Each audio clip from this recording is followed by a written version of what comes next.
Welcome back, my dear friend. Tonight we embark on a gentle journey of healing, a journey into the heart of self-compassion.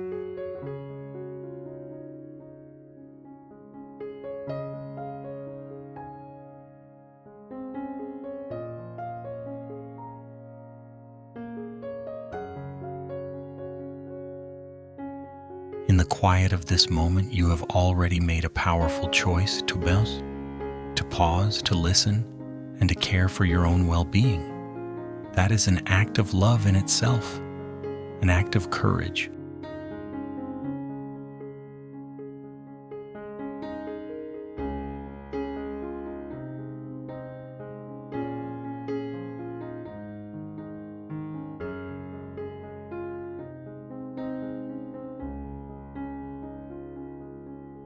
Life can sometimes be overwhelming. The pressures, the expectations, the mistakes, and regrets we carry may weigh heavily on our hearts. But here, in this sacred space, you are safe. Safe to release. Safe to feel. Safe to heal. There is no judgment here. There is no rush. There is only gentle acceptance.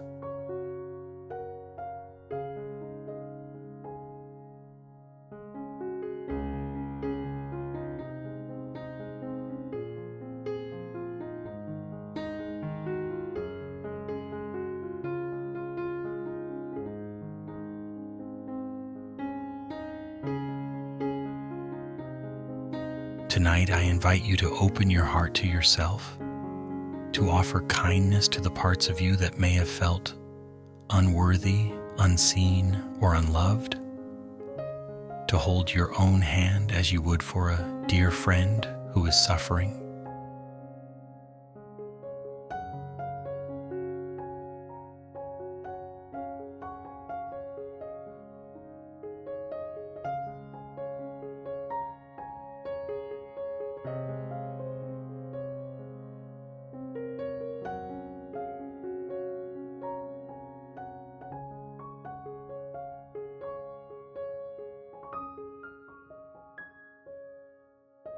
Self-compassion is not about ignoring pain or pretending everything is perfect. It is about acknowledging your pain with tenderness, recognizing your struggles as part of being human, and giving yourself the love you so freely give to others.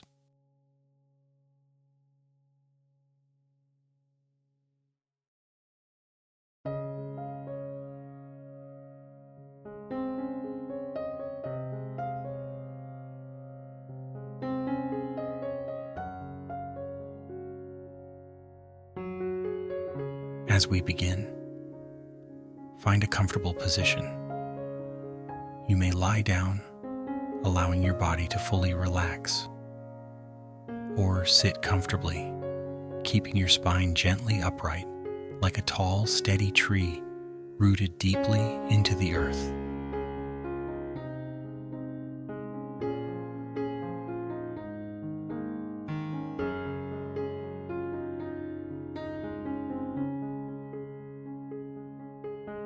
Close your eyes if that feels safe for you. Let your hands rest softly on your belly or your chest, wherever feels comforting.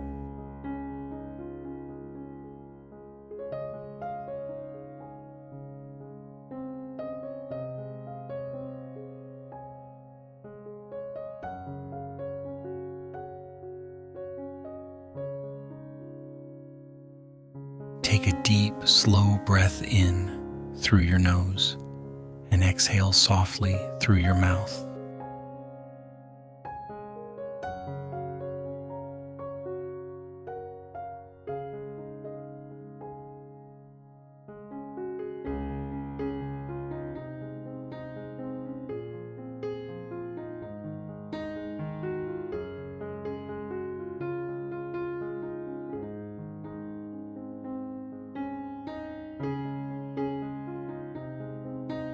Once more, inhale deeply, filling your lungs with fresh air, and exhale, releasing tension, letting go.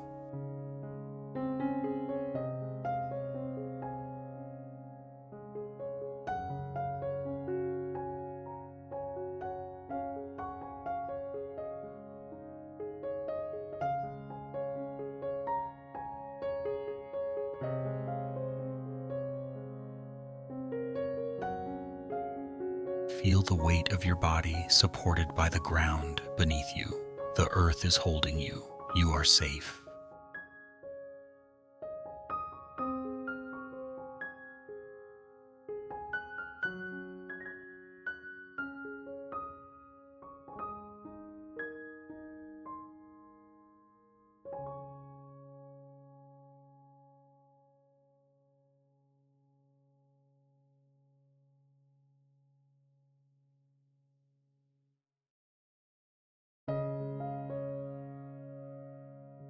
Allow your breath to settle into a gentle rhythm, like the ebb and flow of waves on a quiet shore.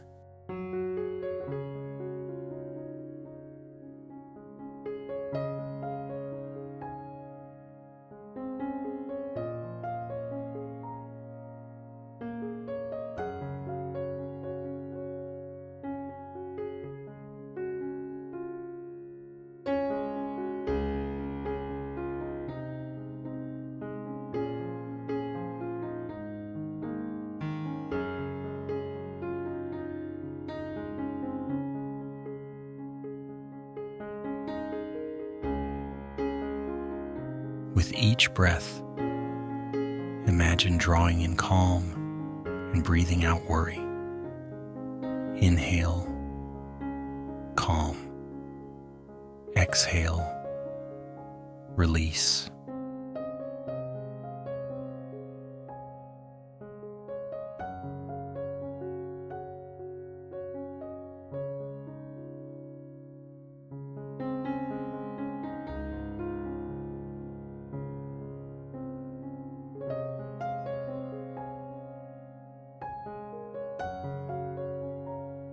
There is nothing to fix, nothing to achieve. Simply being here is enough.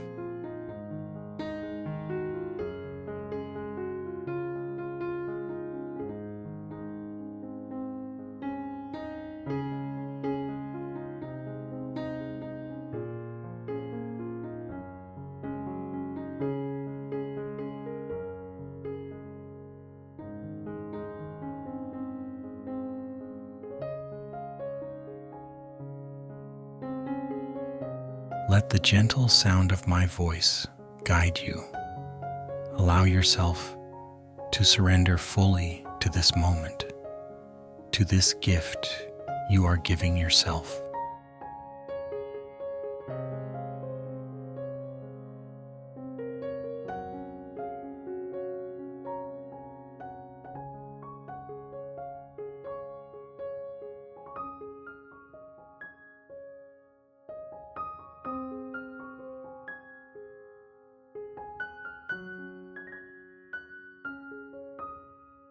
Tonight, we will cultivate self-compassion, softening the edges of pain, releasing the tight grip of self-criticism, and opening space for healing.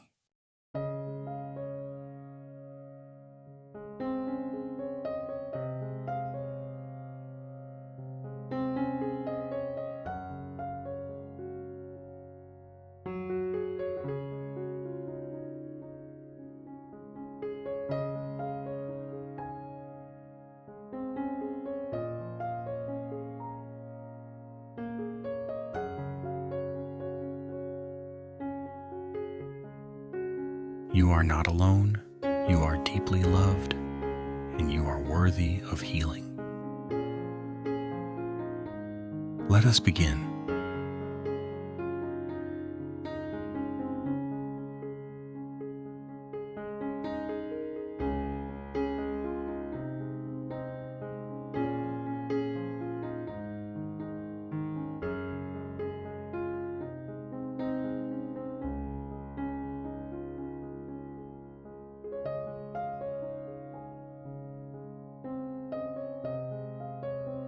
us now take a gentle journey into understanding what self-compassion truly means.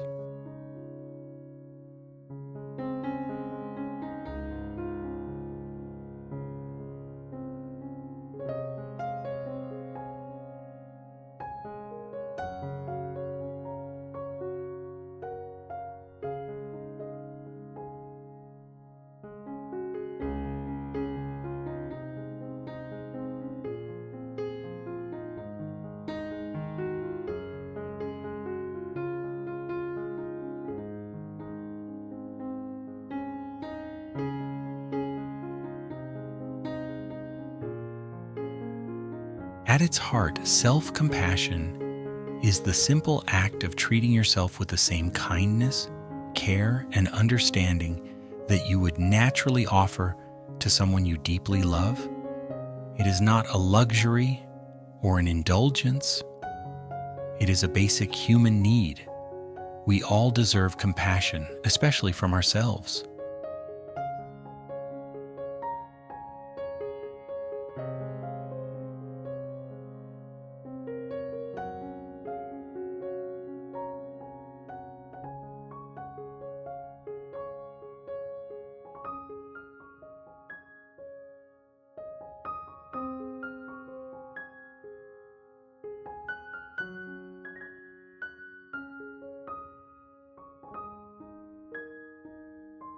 In our daily lives, many of us have been taught to be strong, to strive, to push through difficulties without complaint.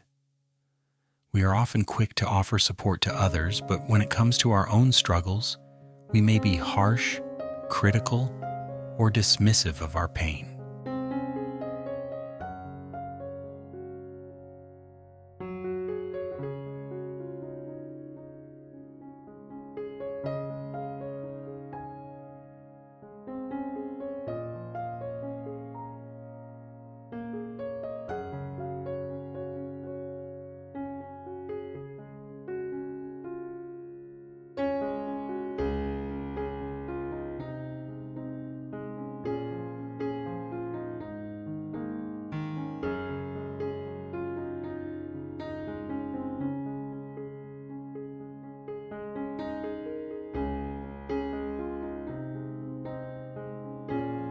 We might say to ourselves, "I should have done better.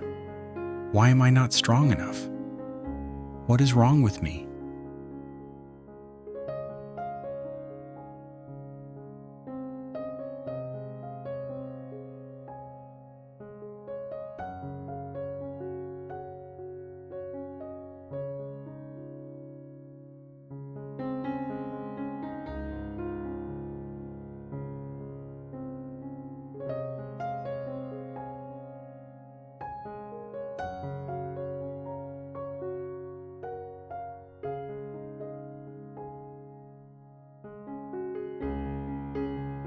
These inner voices, though sometimes well-meaning, can become a heavy burden.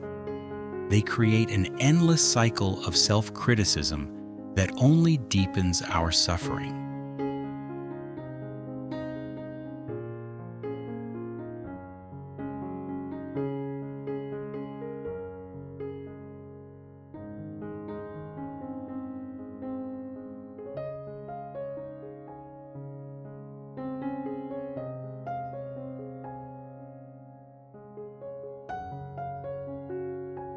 But self-compassion invites us to step out of that cycle. It offers a new way, a softer, gentler way of being with ourselves.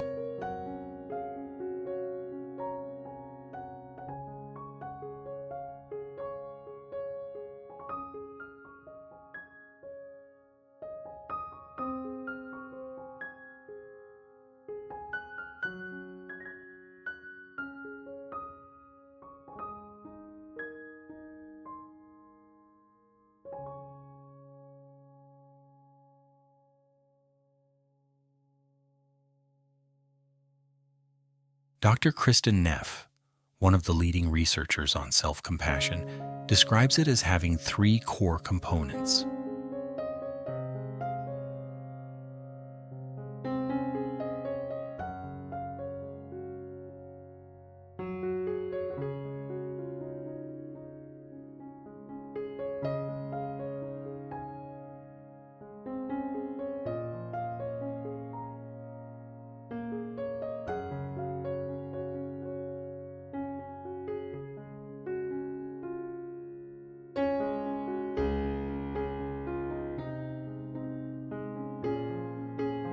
1. Mindfulness. Recognizing when we are suffering and allowing ourselves to acknowledge it without exaggeration or denial. We simply see the pain for what it is, not more, not less.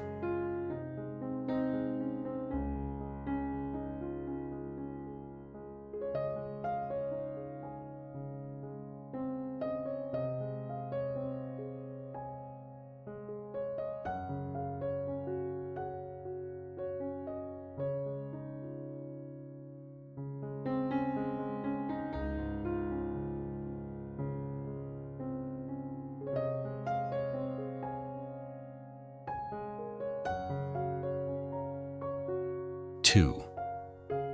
Common humanity. Understanding that suffering is a part of being human.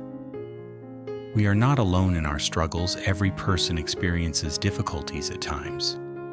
Our pain connects us to others rather than isolating us.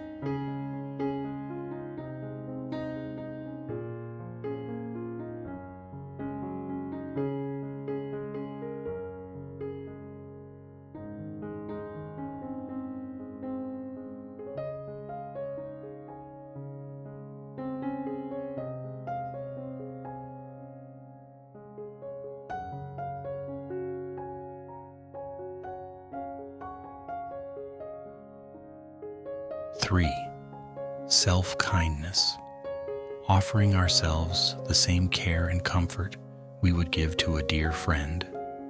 Instead of harsh self-judgment, we respond with warmth, tenderness, and understanding.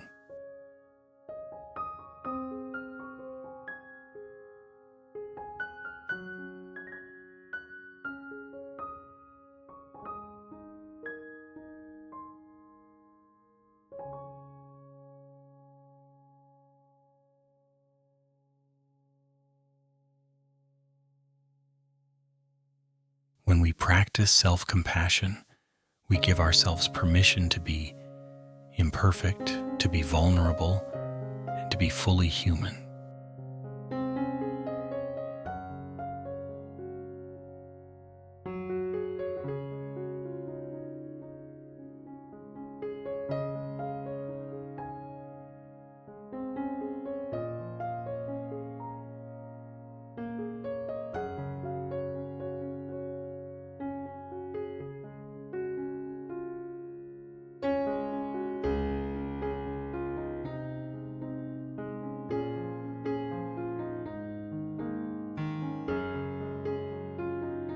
It is not about ignoring mistakes or pretending challenges do not exist.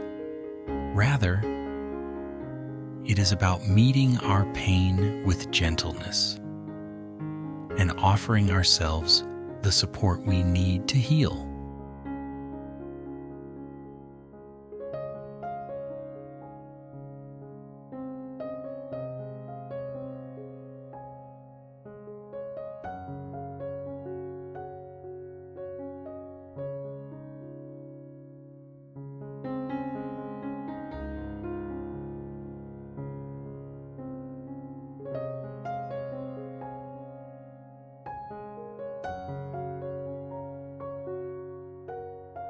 Imagine for a moment that you are sitting beside your best friend who is in deep pain. Would you criticize them? Would you tell them they are weak or not good enough?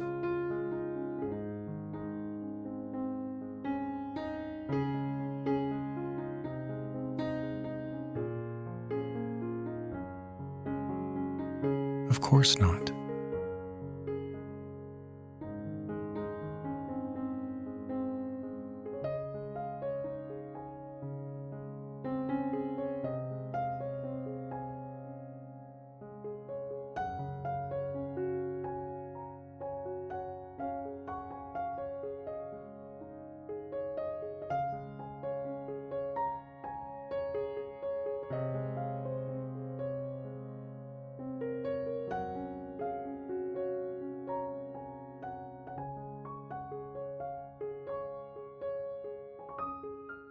You would listen. You would hold space for their emotions. You would remind them of their worth, their strength, and their resilience. You would offer them comfort, patience, and love.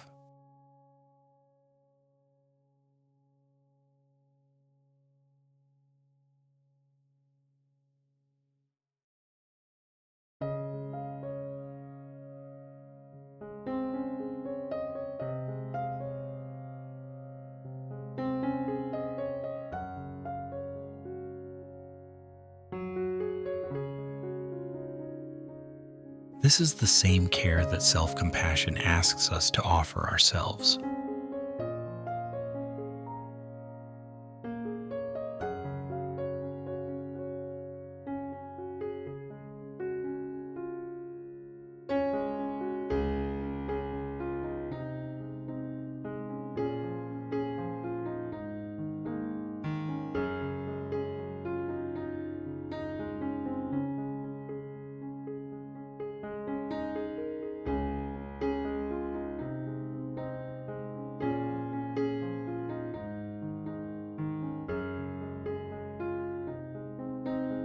And yet for many of us, it feels unfamiliar, even uncomfortable, to be kind to ourselves. We may worry that self-compassion is selfish, lazy, or weak. But research has shown that self-compassion is none of these things.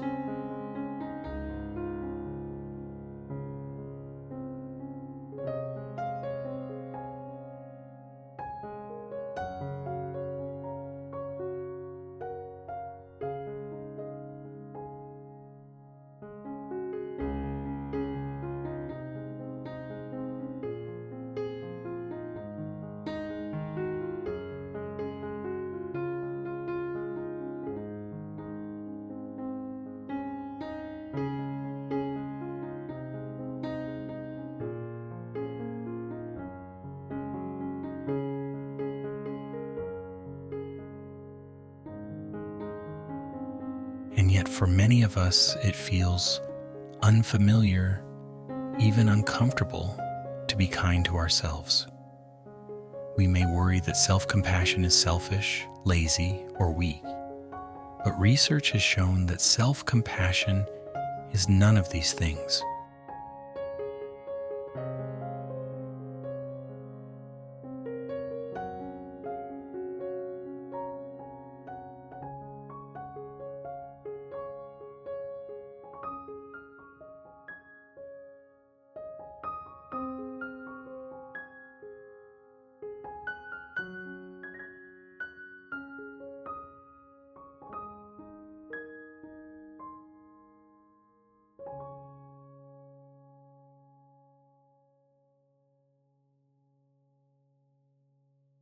Self-compassion is not a destination to reach. It is a practice, a way of relating to ourselves that we can nurture over time.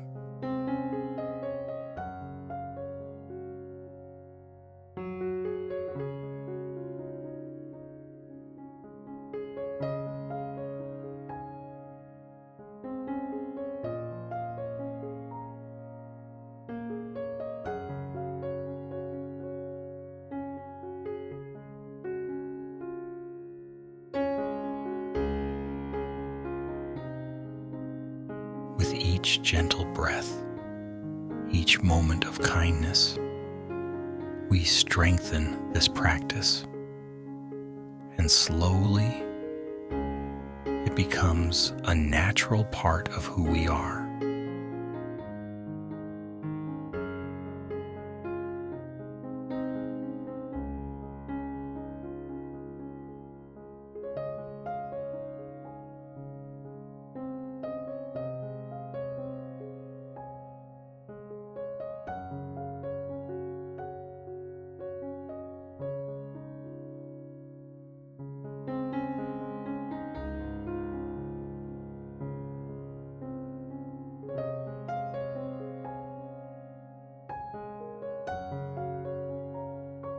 As we continue tonight's meditation, I invite you to reflect gently on these truths.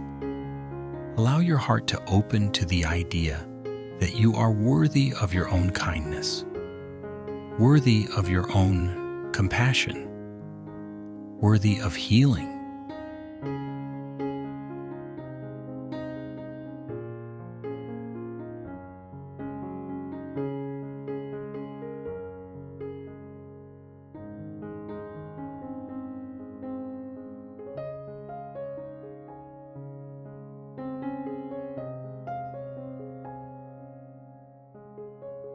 There is no need to rush, no need to force anything. Simply allow these words to settle within you, like seeds planted in rich, fertile soil.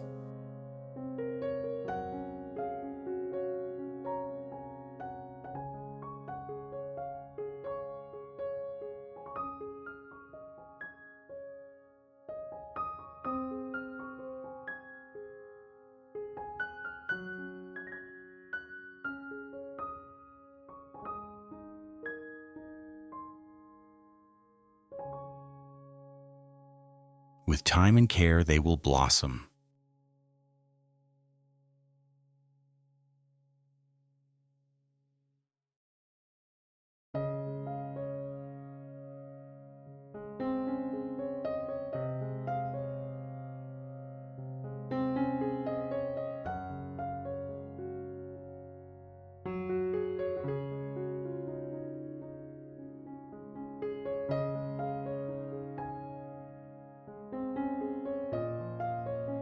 You are on a sacred journey of healing, and you are not alone.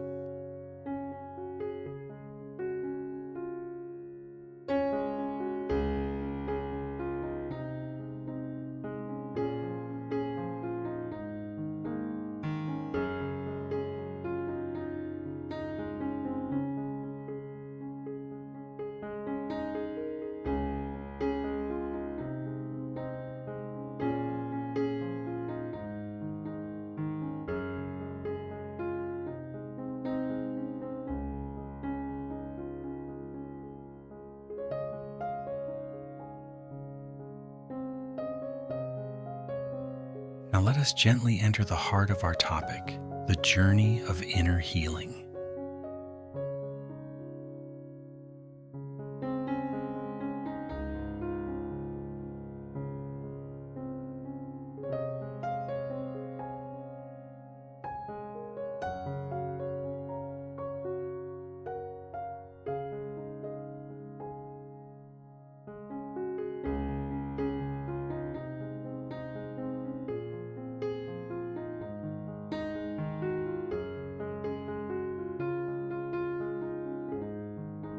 Healing is not a destination we suddenly arrive at. It is not something we achieve once and then never have to think about again. Rather, healing is an ongoing, unfolding process, one that ebbs and flows like the tides, one that moves at its own pace.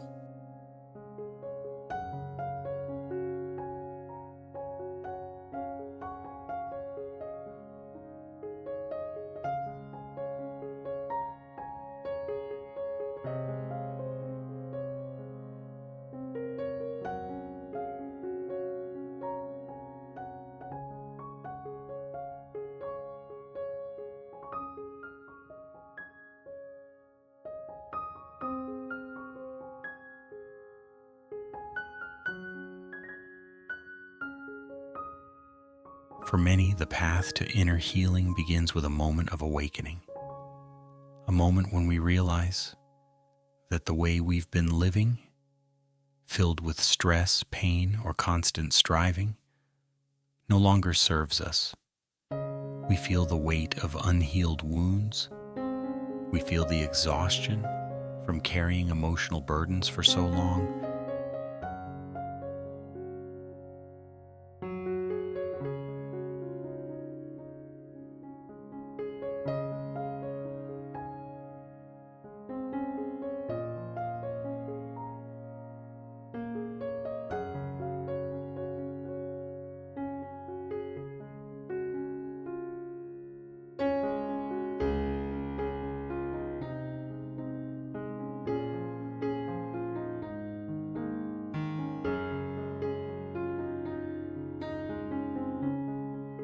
This awakening can arise from various experiences: a personal loss, a period of burnout, a painful relationship, or simply a quiet moment when we recognize that we yearn for peace.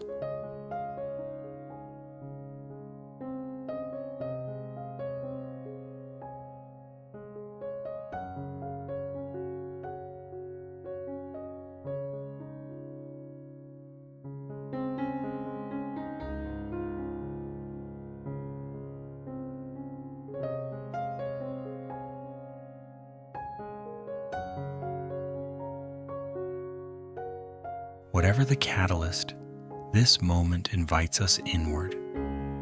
It calls us to turn our gaze from the external world and instead look within, into the chambers of our heart where both our pain and our healing reside.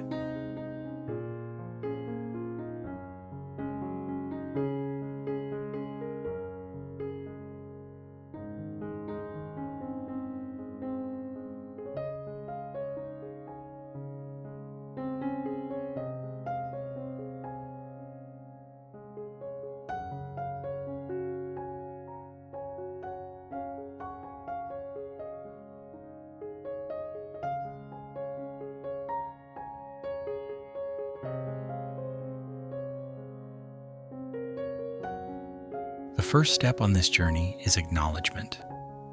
We acknowledge that we are hurting. We acknowledge that healing is needed. We allow ourselves to be honest about the emotions we carry, whether it be grief, anger, fear, shame, or sadness.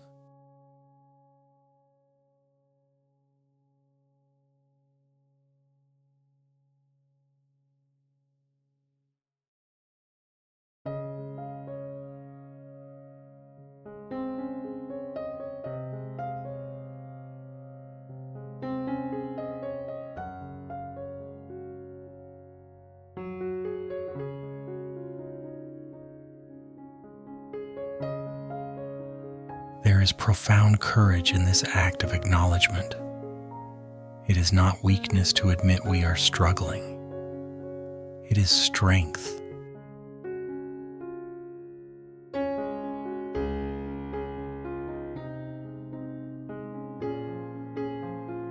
From here, the journey continues through acceptance.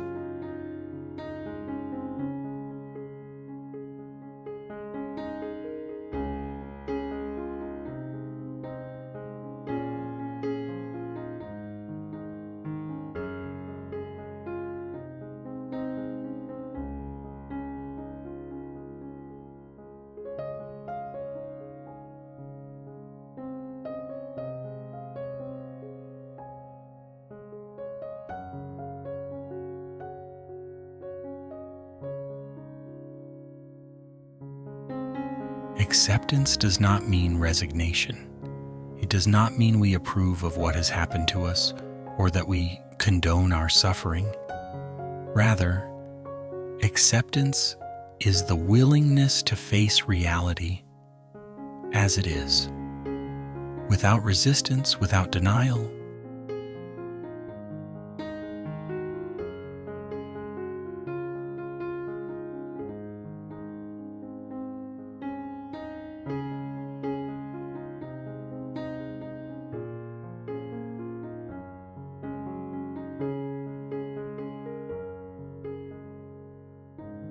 We say to ourselves, this is where I am, this is what I feel, and it's okay.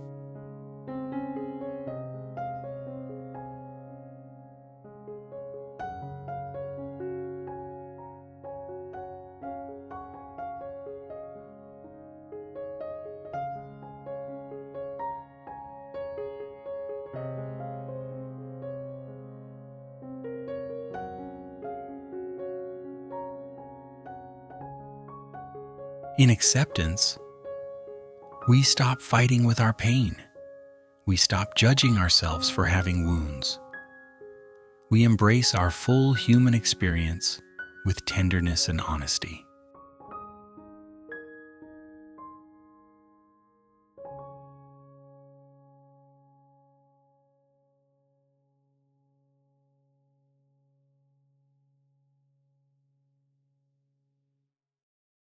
As we soften into acceptance, we open space for understanding.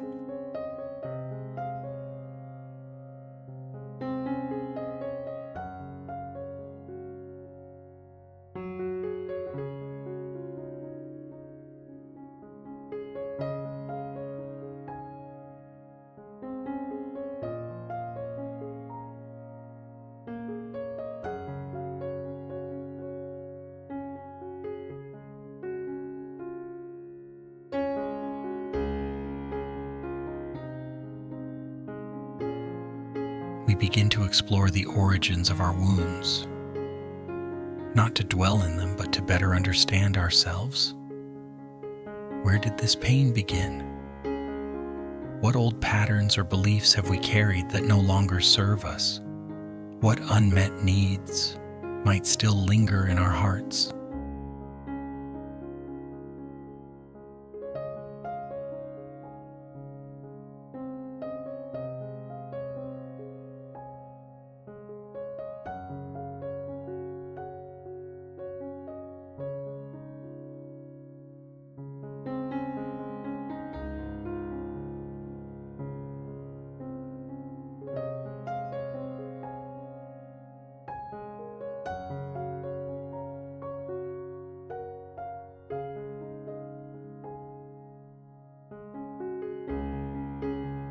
With gentle curiosity, we inquire within. We become students of our own experience, not judges.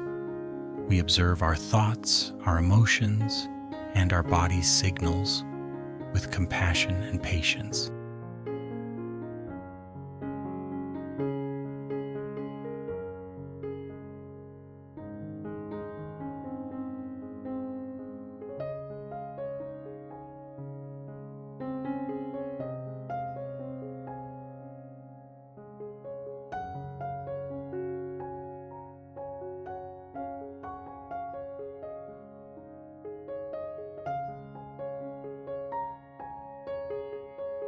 This self-inquiry may reveal deep layers of hurt, often rooted in childhood experiences, broken relationships, or unspoken fears.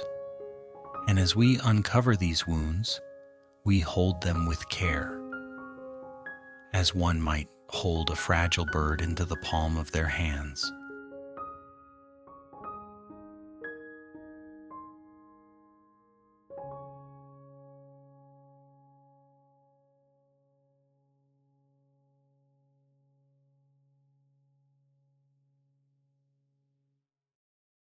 Healing requires both courage and kindness.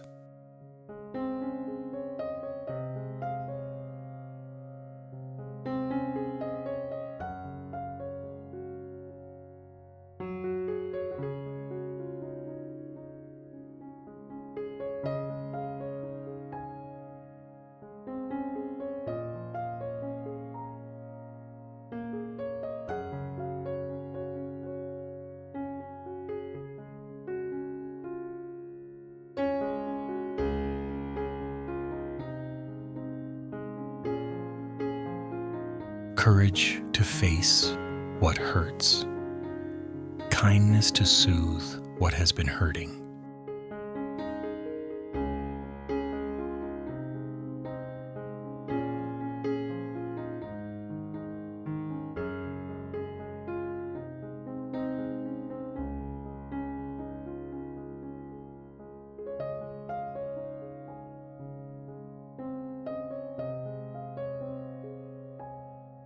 We may find that some wounds ask for forgiveness, forgiveness of others, forgiveness of ourselves.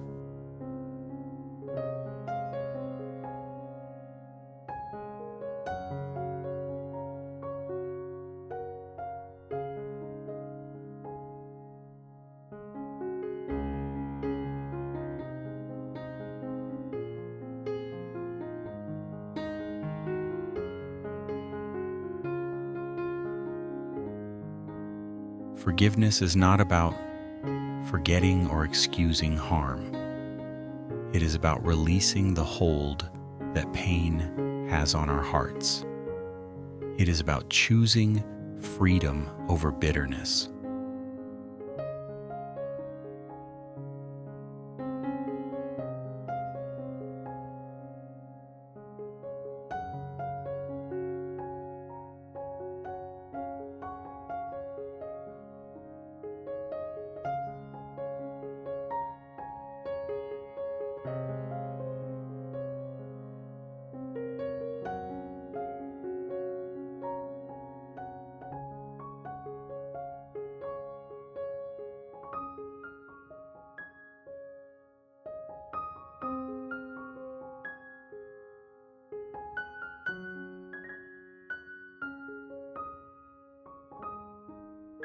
At times, our journey may feel long and tiring.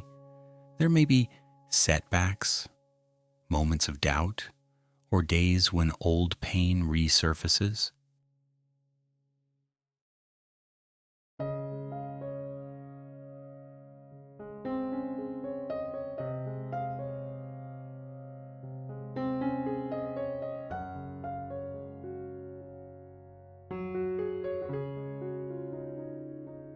In those moments, it is important to remember, healing is not linear.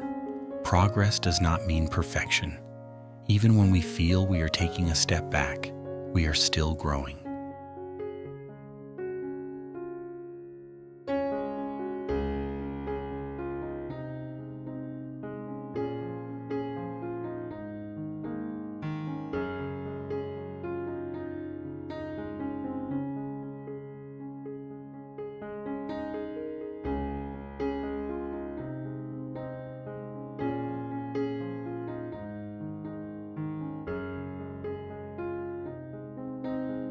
Like the seasons, healing moves in cycles.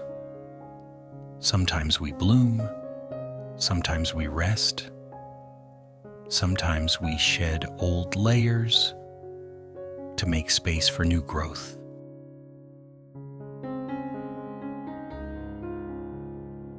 Through it all, we hold ourselves with gentleness.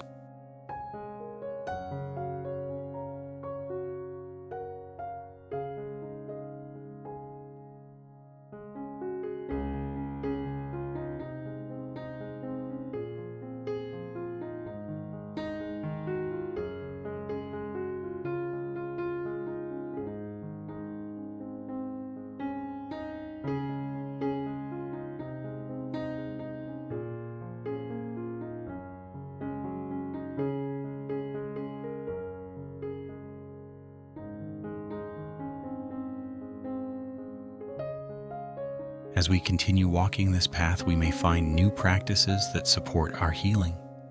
Mindful breathing to anchor us in the present, meditation to calm the restless mind, journaling to give voice to unspoken emotions, therapy to guide us through complex layers, spiritual practice to remind us of our deeper purpose. Each step, each tool is part of the sacred work of tending to our inner world.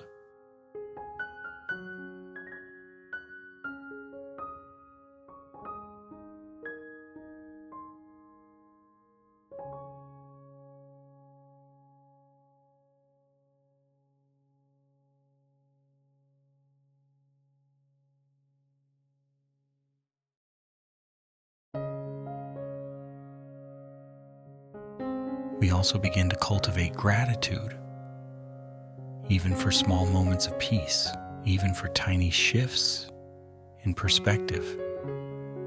Gratitude becomes a balm for our hearts, softening the edges of pain.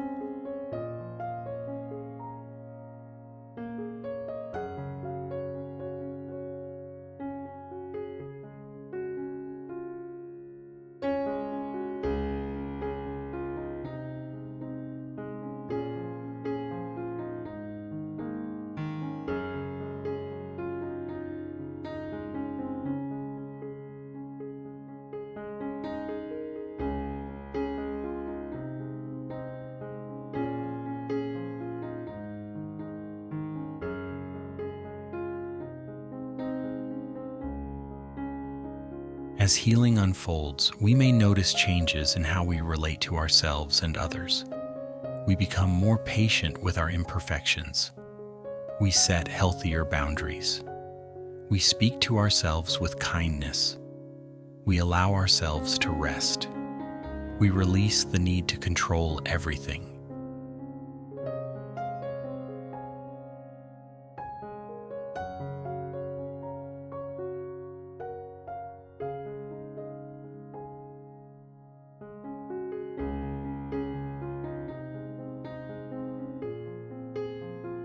And gradually we begin to experience glimpses of inner peace.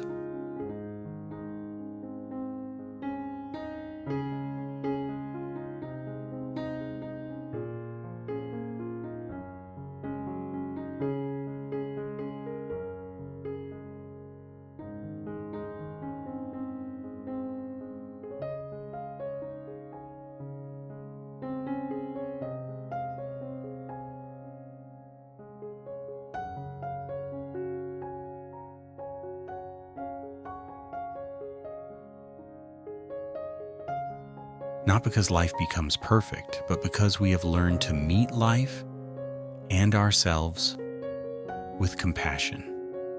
This is the essence of inner healing.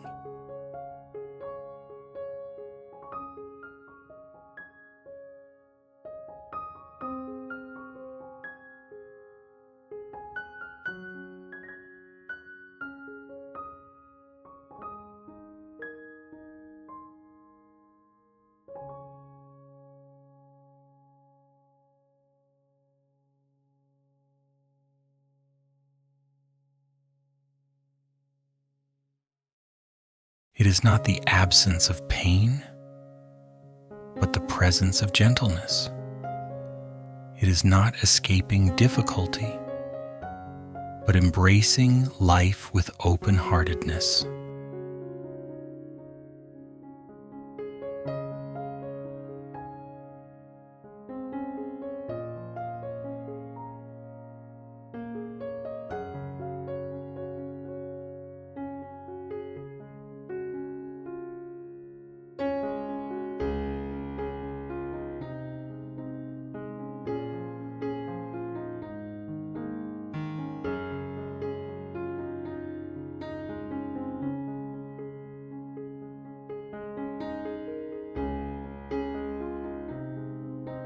You are already on this path.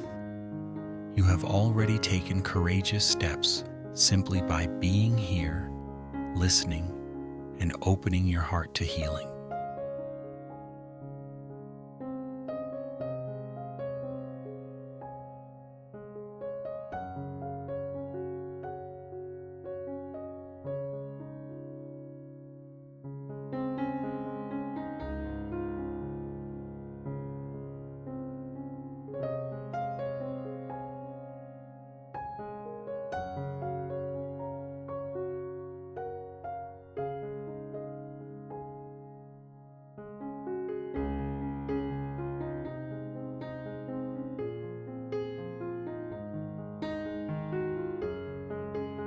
Trust the process. Trust your heart.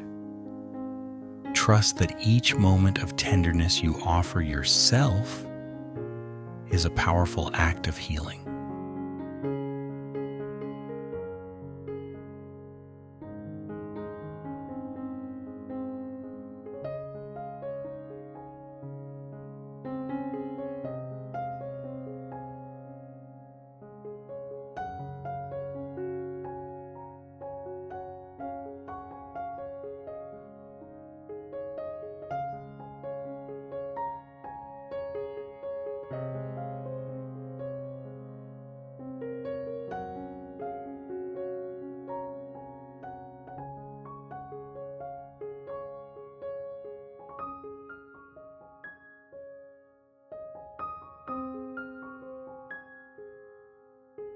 Now let us gently enter one of the most tender and transformative parts of inner healing, reconnecting with the inner child.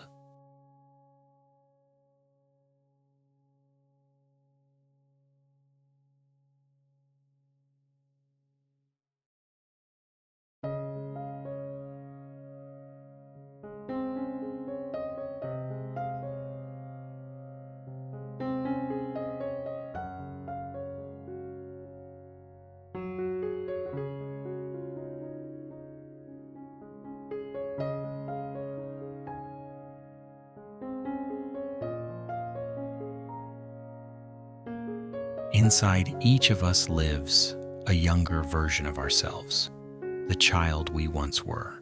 This child carries not only the innocence, wonder, and joy of youth, but also the wounds, unmet needs, and fears that may have never fully healed.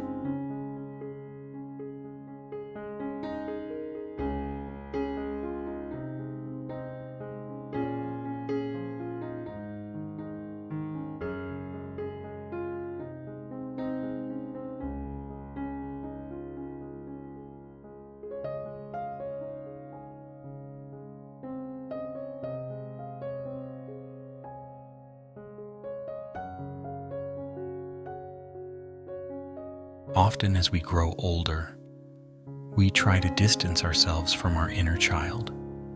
We may feel embarrassed by our vulnerabilities, ashamed of our needs, or dismissive of the pain we carried as children.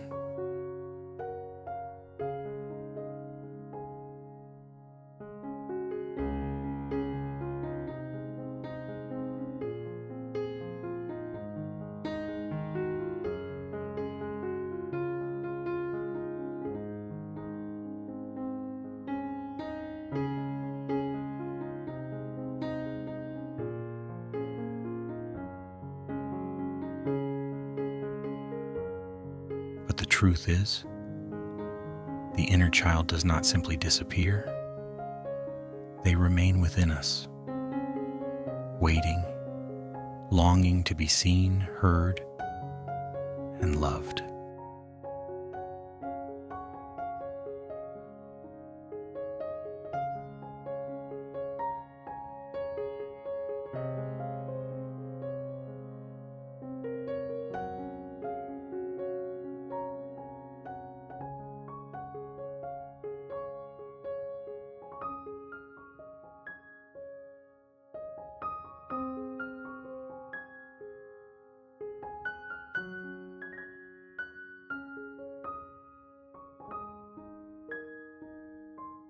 Reconnecting with our inner child is a courageous act of healing. It allows us to embrace the parts of ourselves that may have been neglected, misunderstood, or silenced for years. So how do we begin? We begin by creating a safe and compassionate inner space.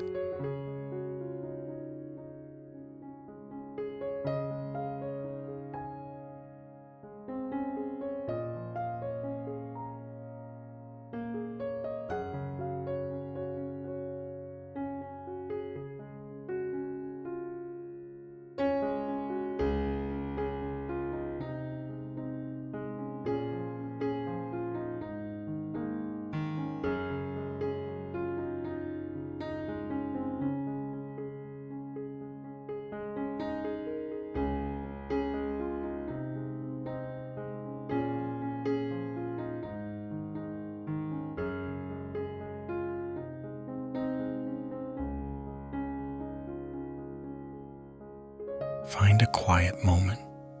Close your eyes. Take a deep breath. And gently invite your younger self to come forward.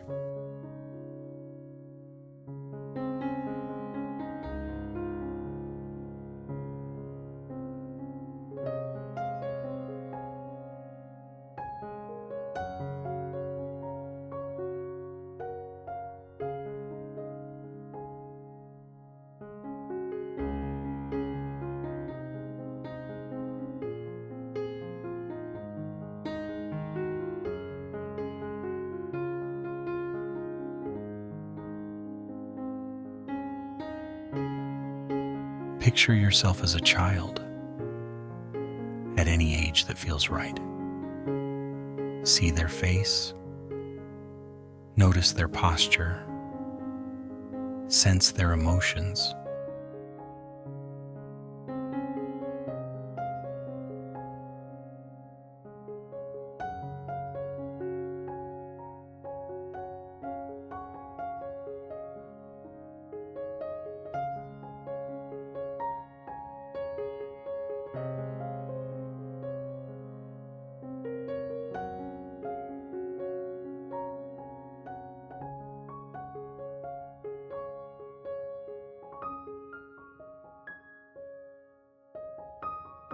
Without judgment, simply observe. What do you see in their eyes? Is it sadness, fear, loneliness, or perhaps a longing for love and acceptance?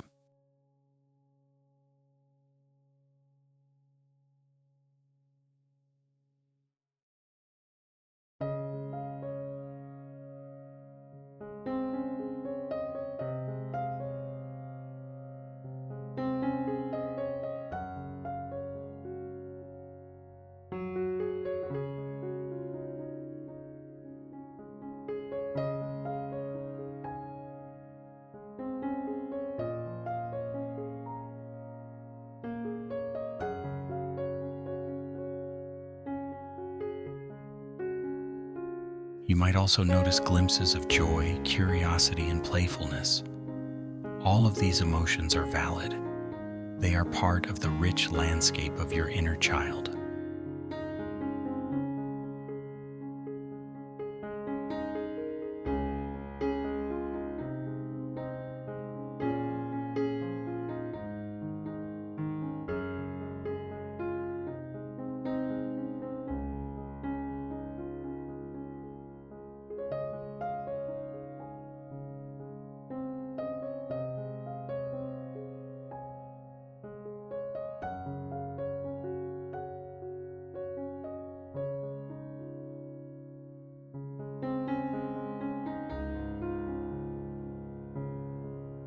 Speak softly to this child within you.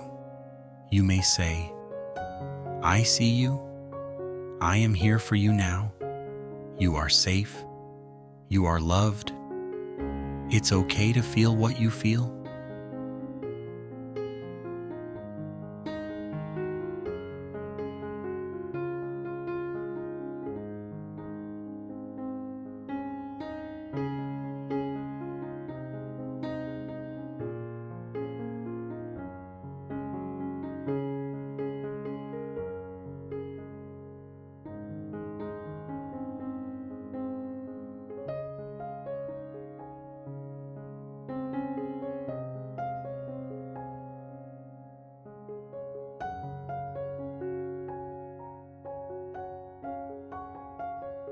By offering these words, you begin to establish trust, something your inner child may have been yearning for, sometimes for decades.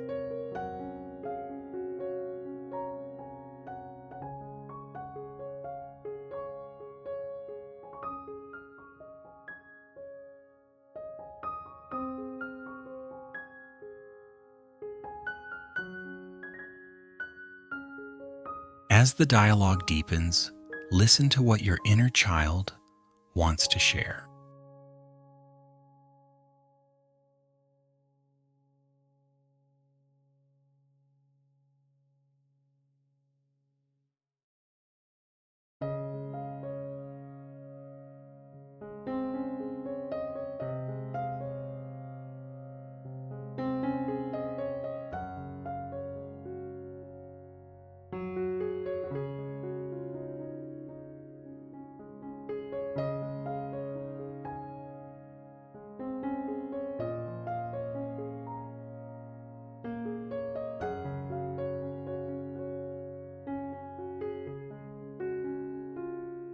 They may express sadness over times they felt abandoned.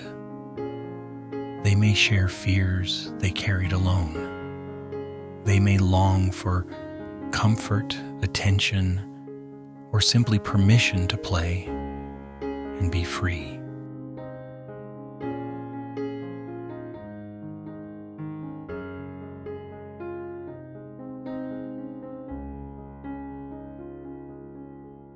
Allow these emotions to rise without resistance.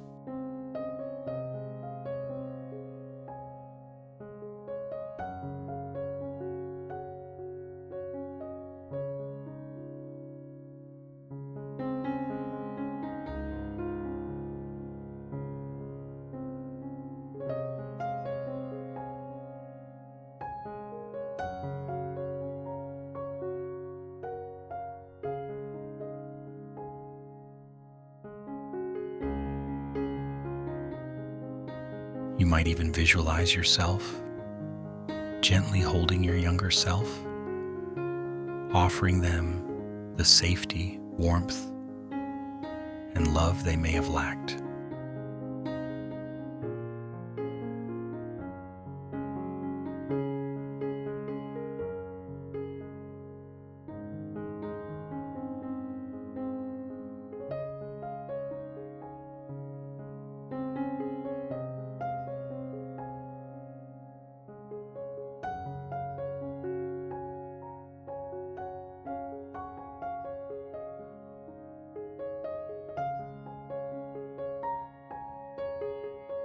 This simple yet profound practice allows you to integrate parts of yourself that were once fragmented. You become both the caregiver and the one being cared for.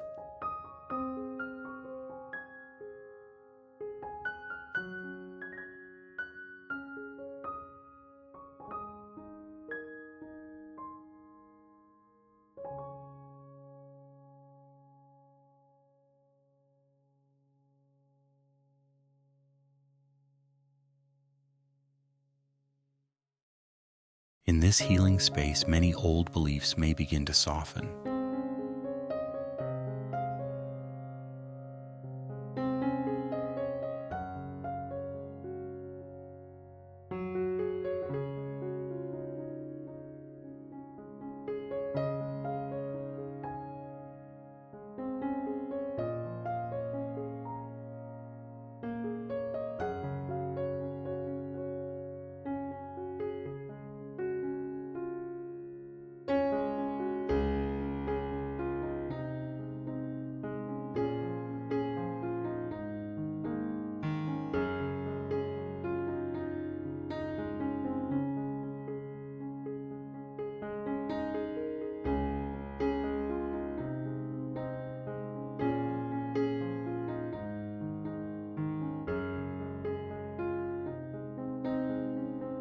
Perhaps you grew up believing, I am not good enough. I must always be perfect. My feelings are not important.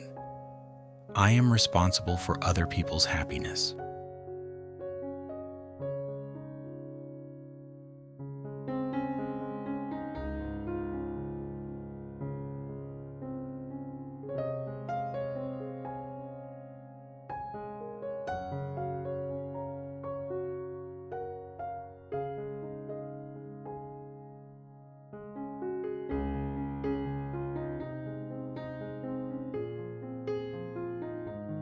These beliefs formed during vulnerable years may still echo in your adult life.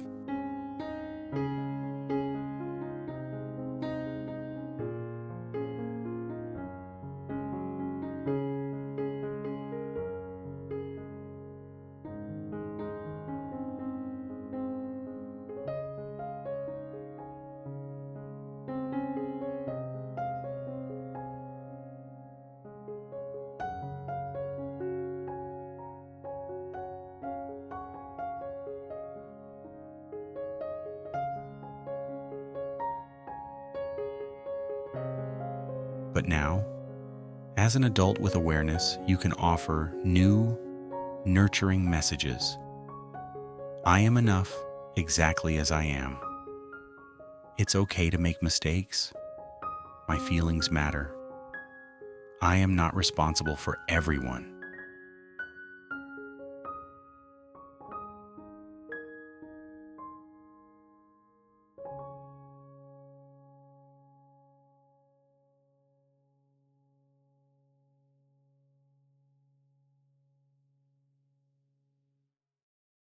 This gentle reparenting helps rewire old patterns and brings comfort to your inner child.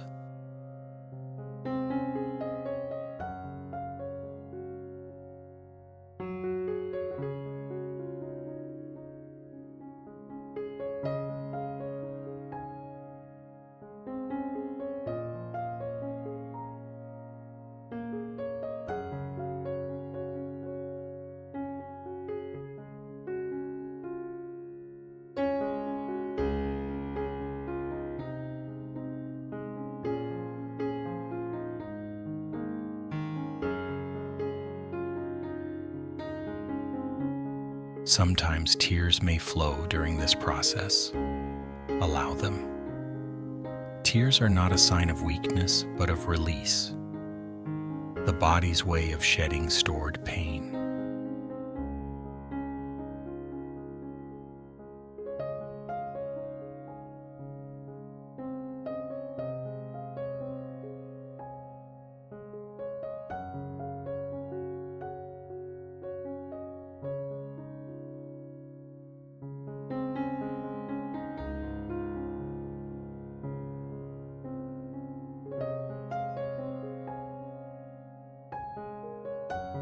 Remember, the goal is not to fix your inner child, but to build a loving relationship with them.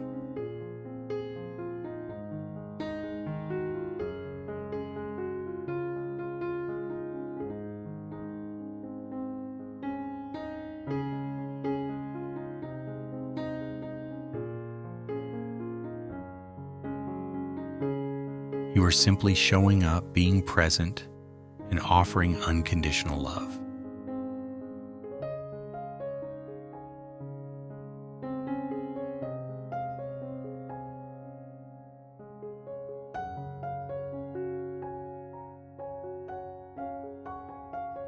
As this connection grows stronger, you may find your present-day life shifting. You become more compassionate with yourself. You recognize triggers more easily. You respond to challenges with greater calm. You experience more joy and spontaneity. You feel a deeper sense of wholeness.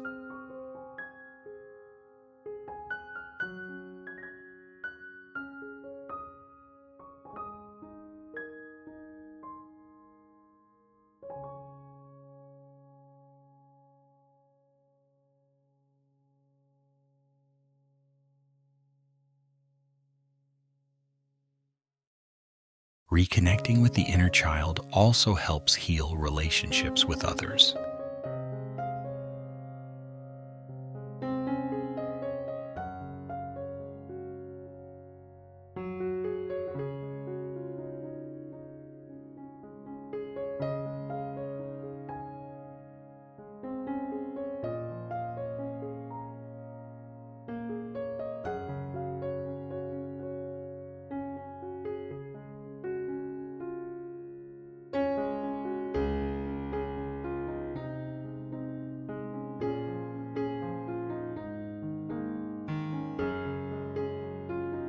When we understand our own wounds, we can approach others with empathy rather than judgment. We recognize that many people are also carrying their own inner children, longing to be seen, understood, and loved.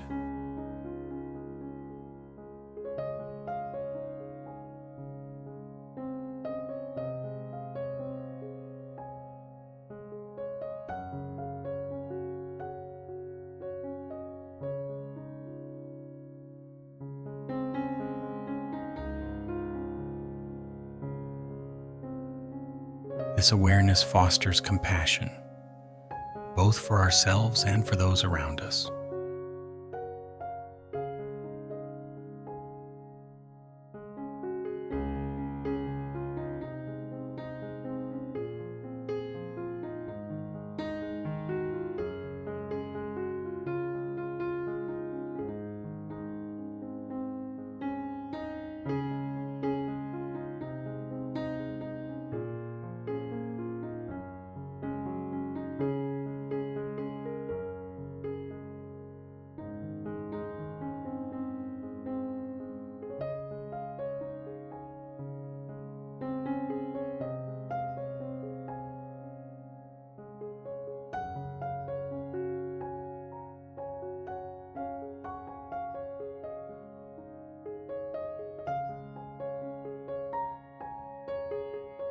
You might even consider nurturing your inner child through simple acts. Engage in creative play. Revisit childhood hobbies.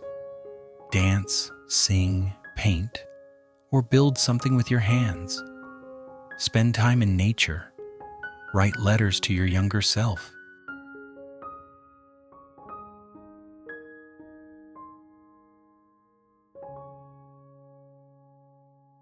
These joyful activities remind your inner child that life can be safe, fun, and free again.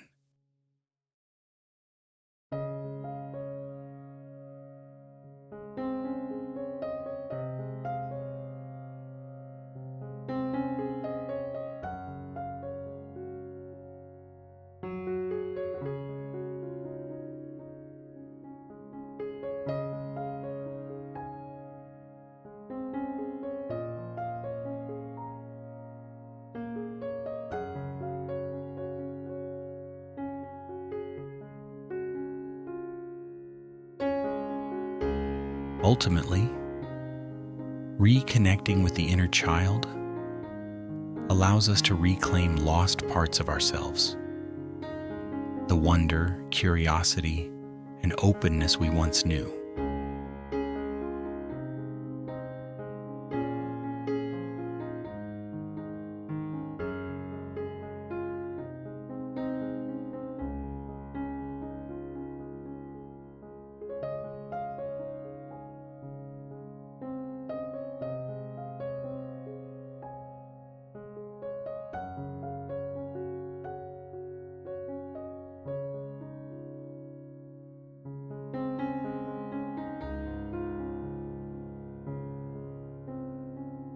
It restores a sense of innocence, not by erasing the past, but by embracing it with love.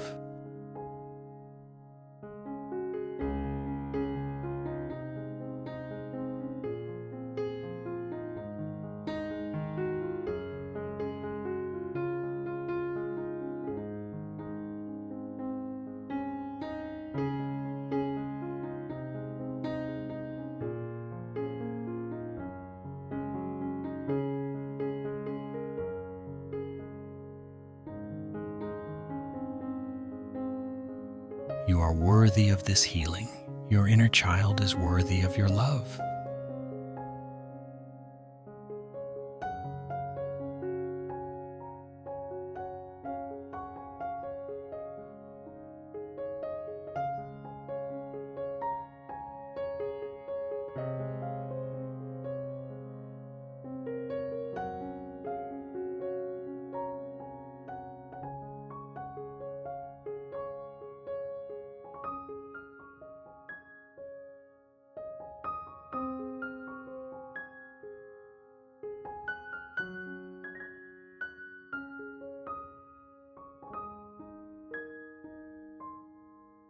With every gentle step, you rewrite your story, transforming old wounds into seeds of compassion and planting the roots of deep inner peace.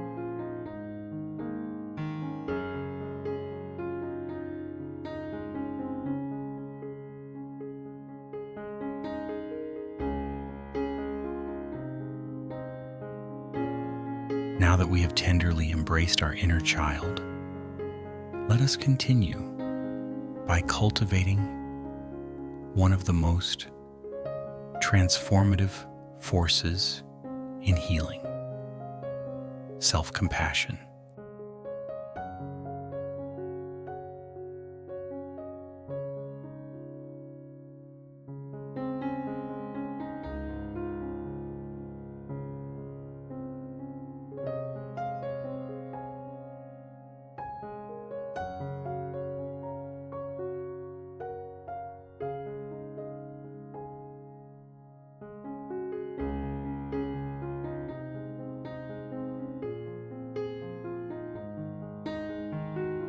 Self-compassion is the art of treating ourselves with the same kindness, patience, and understanding that we would offer a dear friend.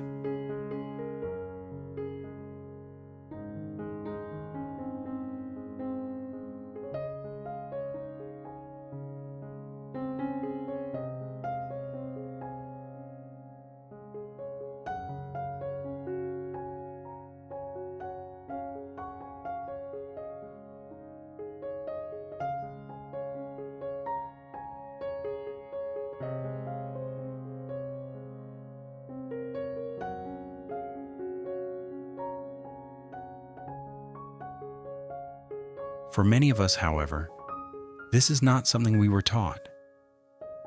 We may have grown up in environments that emphasized self-criticism, perfectionism, or emotional suppression. As a result, we may speak harshly to ourselves, hold impossible expectations, or feel undeserving of love and care.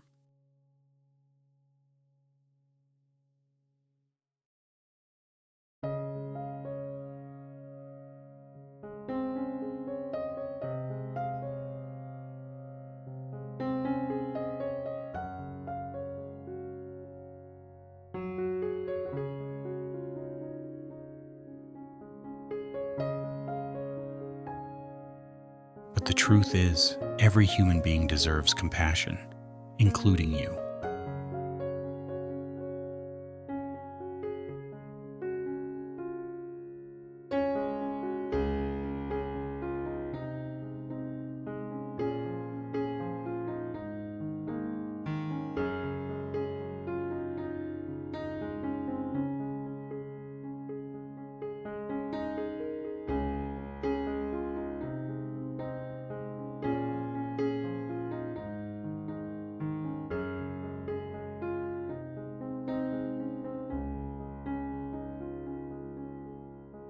You do not have to earn it.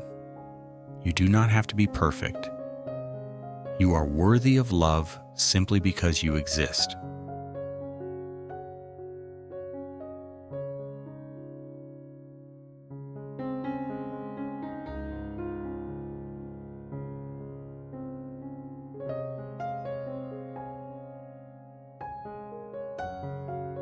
Self-compassion begins with awareness.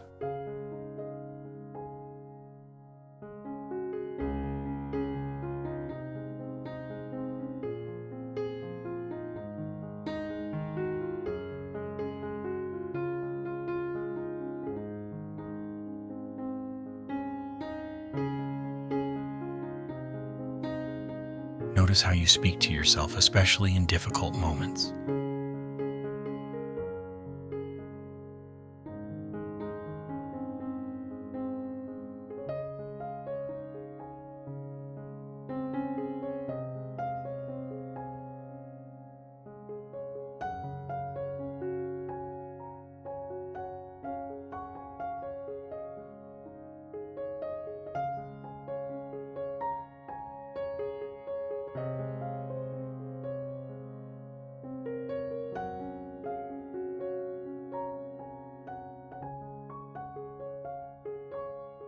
When you make a mistake, do you call yourself names?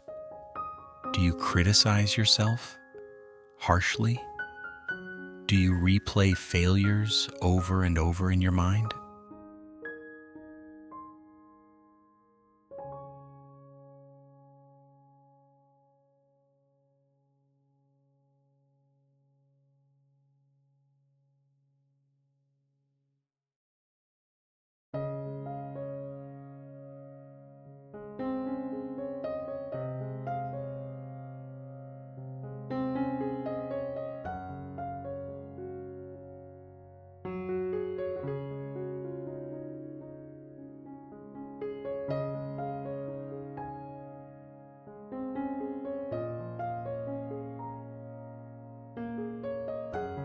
These inner voices are often echoes from the past, voices of judgment, shame, or fear that you may have internalized long ago.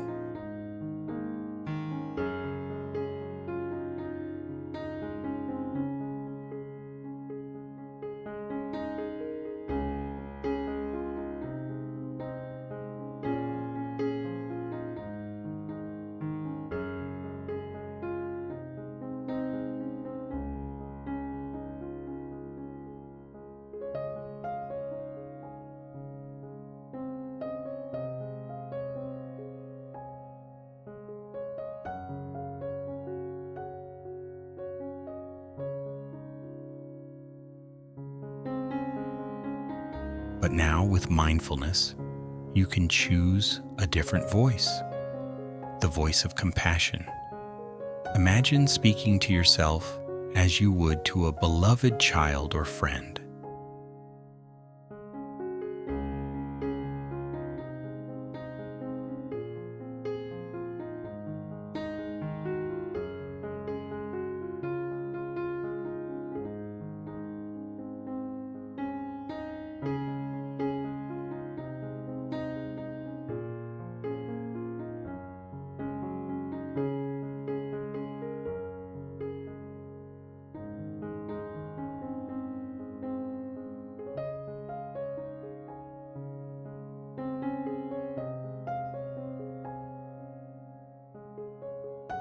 You might say, "It's okay to make mistakes. You did your best with what you knew. You are still learning and growing. You are worthy of love, even in your imperfections."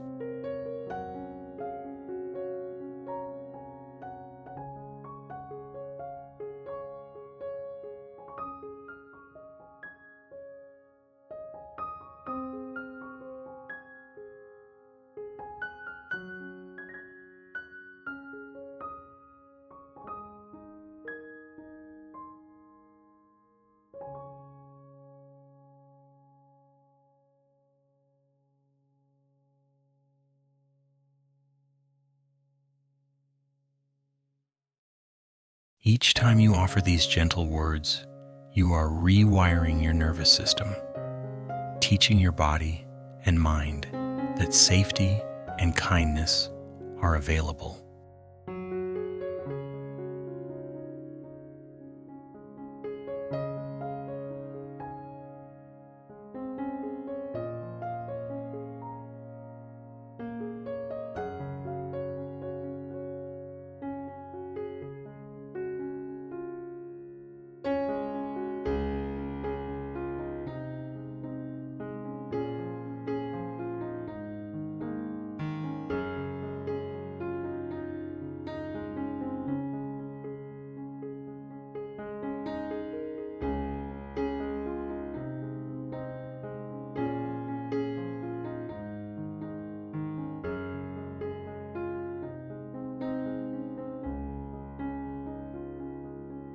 Self-compassion does not mean ignoring your flaws or avoiding responsibility.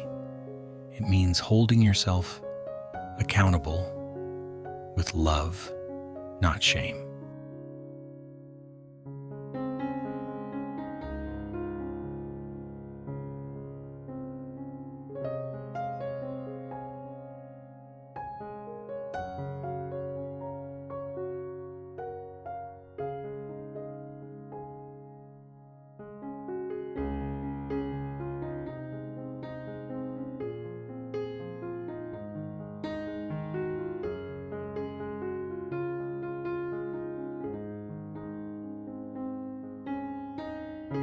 For example, if you acted in a way you regret, self-compassion allows you to acknowledge your actions honestly, take responsibility, and make amends without falling into self-hatred.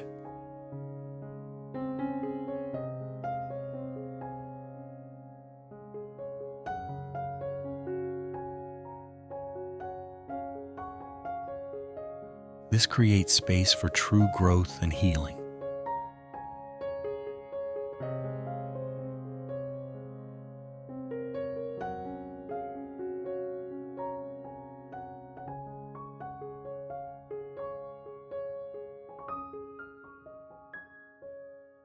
Another key practice in cultivating self-compassion is soothing your body.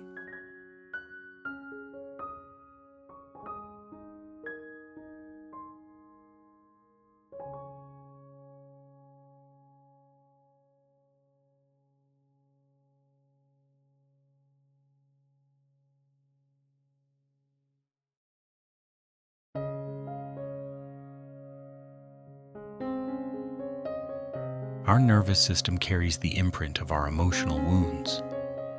When we are anxious, fearful, or overwhelmed, our bodies tighten, our breath shortens, and our hearts race.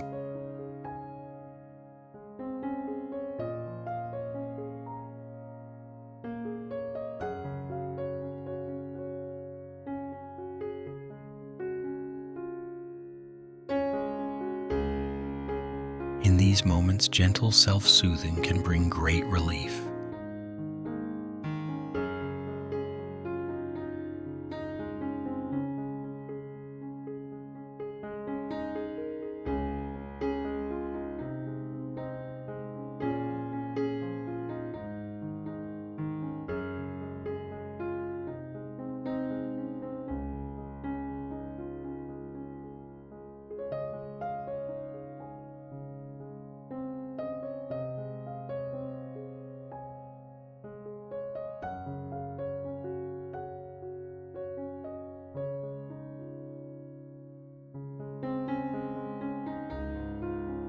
You might place your hand over your heart, take slow, deep breaths, and say to yourself, I am safe. This too shall pass. I am here for myself.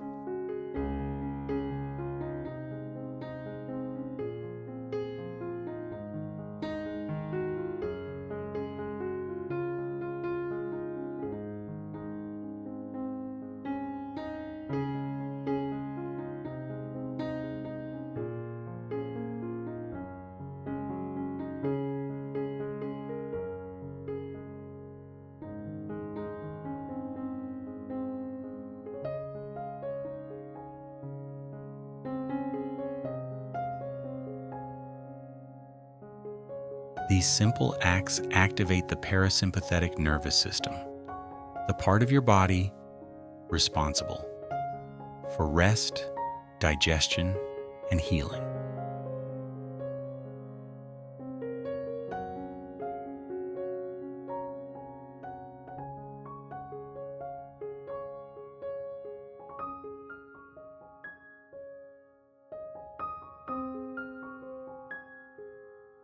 With practice, your body learns to return to calm more easily, breaking the cycle of chronic stress.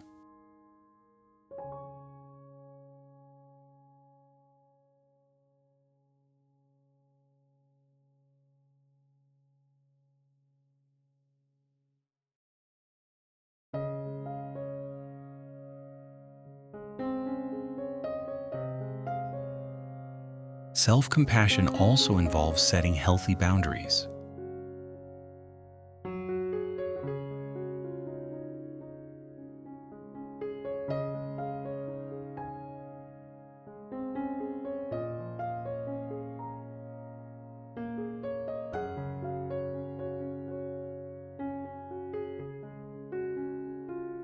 When you love and respect yourself, you honor your limits and protect your well-being.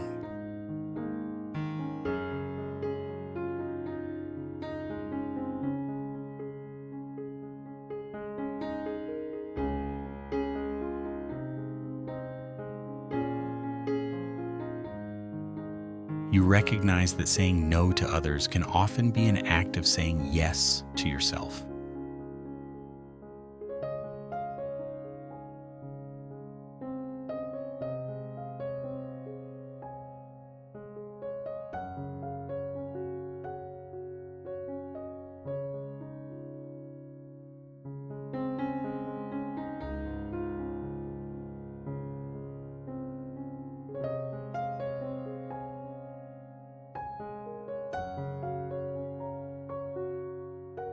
Boundaries are not selfish, they are acts of self-care.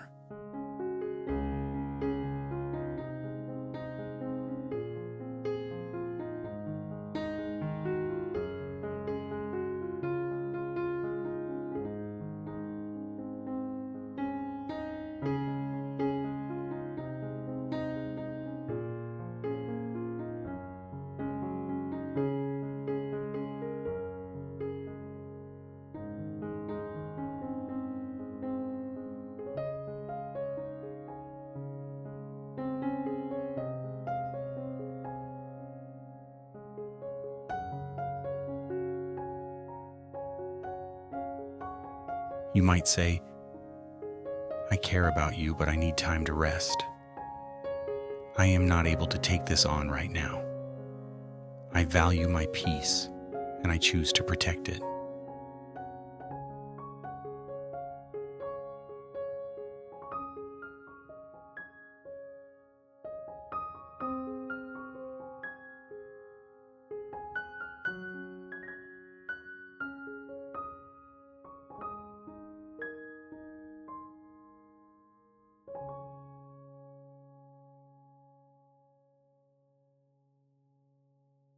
By setting boundaries, you create a safe environment where your healing can flourish.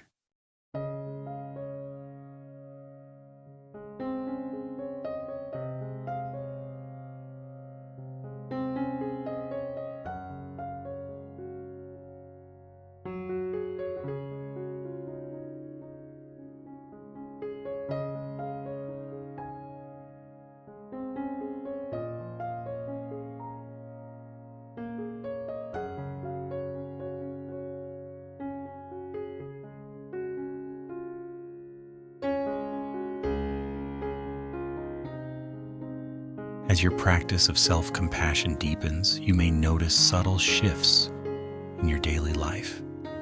You speak to yourself more gently. You recover from setbacks more quickly. You feel less trapped by guilt or shame. You experience a growing sense of inner peace.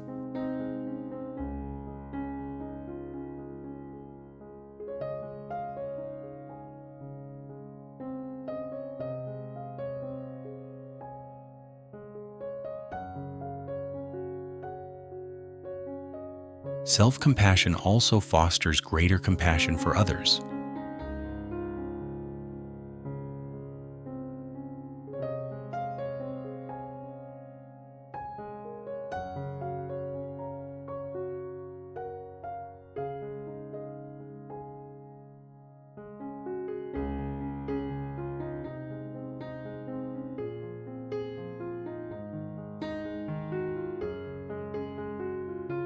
When you recognize your own struggles with kindness, you naturally extend that same understanding to the people around you.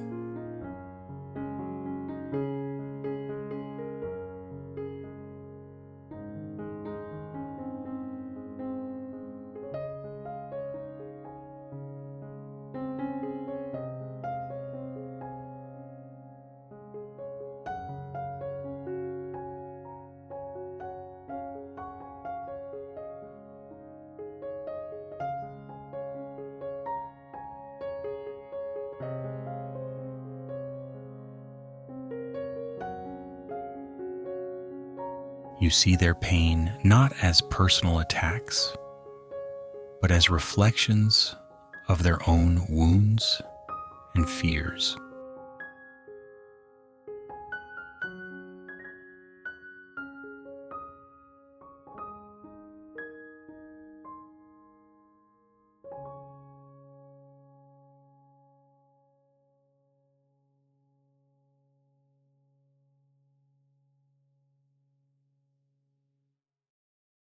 This allows you to respond to others with greater patience, empathy, and forgiveness.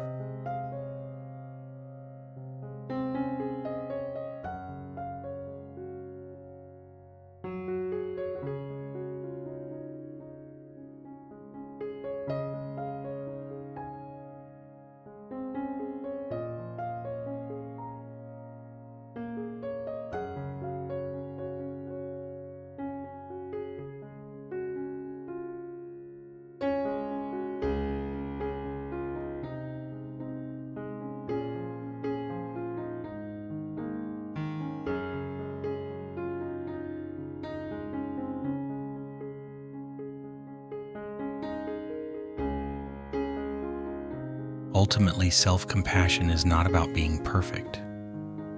It is about being present. It is about showing up for yourself again and again with an open heart.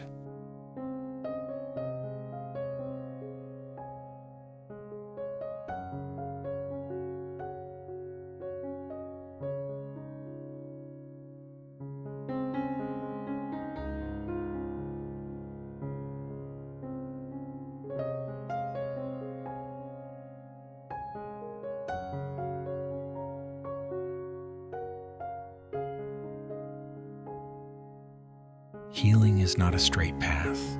There will be days of ease and days of struggle.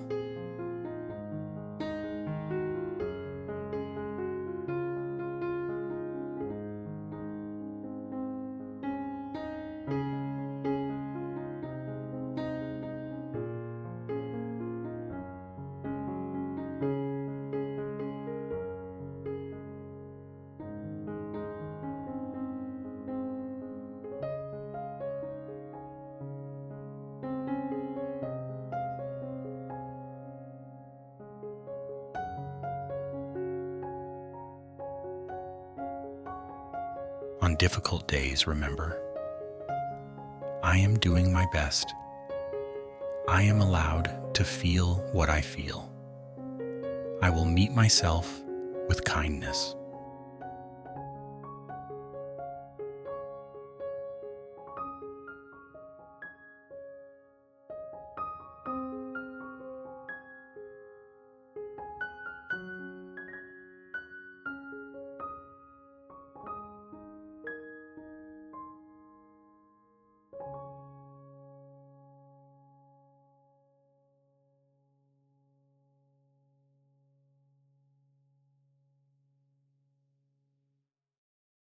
Each time you return to self-compassion, you strengthen the roots of your healing.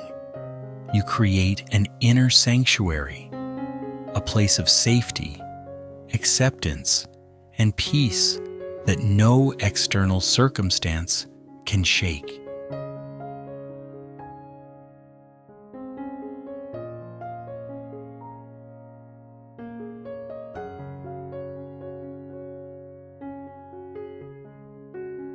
And in this sanctuary, you rediscover the simple truth.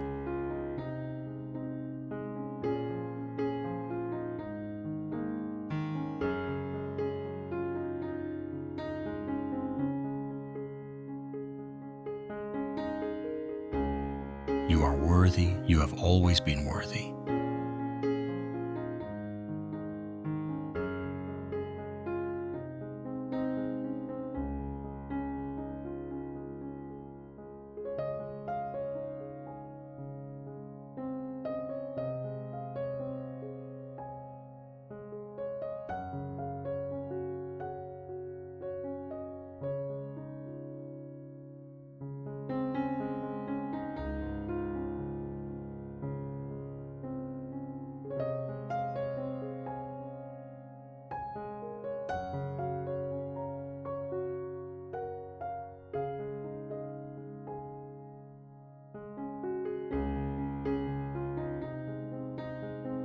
As we continue on this journey of healing, let us gently turn our attention to two profound companions: gratitude and acceptance.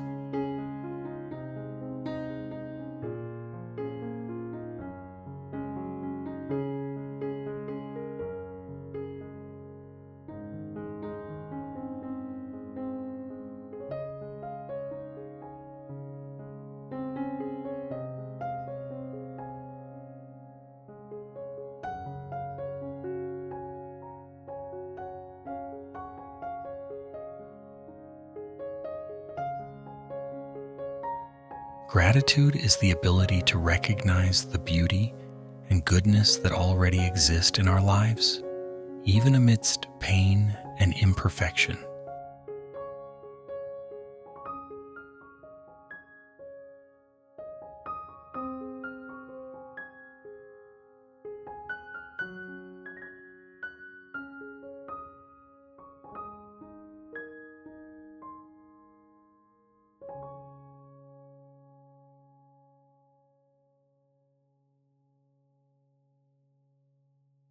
Acceptance is the willingness to embrace life as it is, without endless resistance or struggle.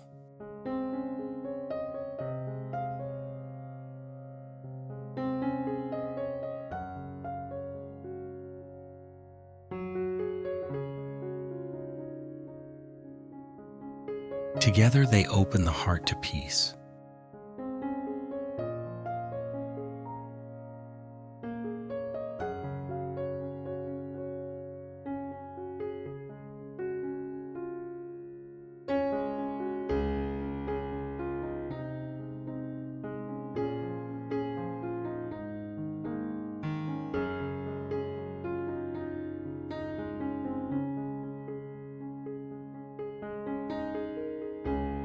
Often, when we are hurting, our minds focus on what is lacking.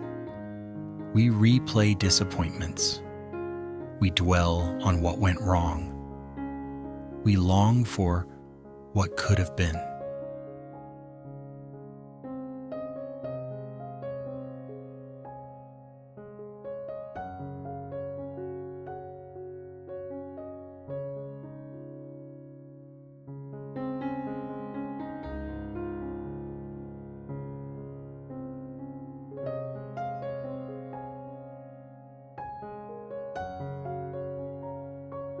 This is a natural response of the human mind. It tries to protect us by analyzing, controlling, and seeking solutions.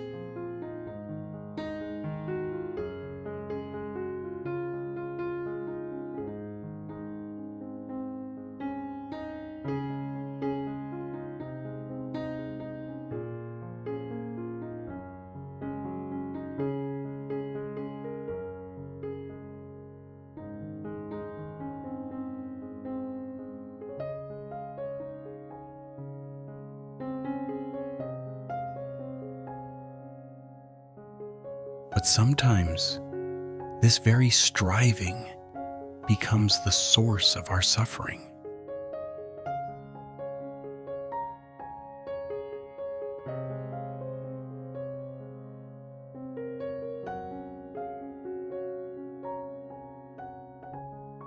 Gratitude invites us to shift our focus.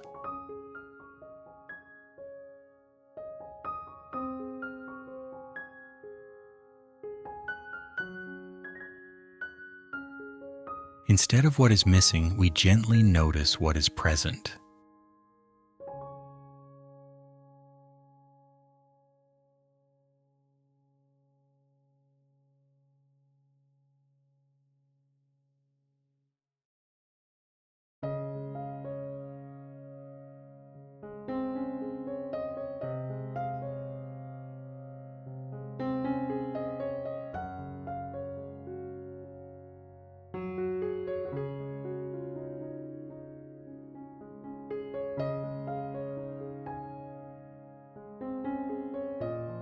Even in difficult moments, there are often small blessings.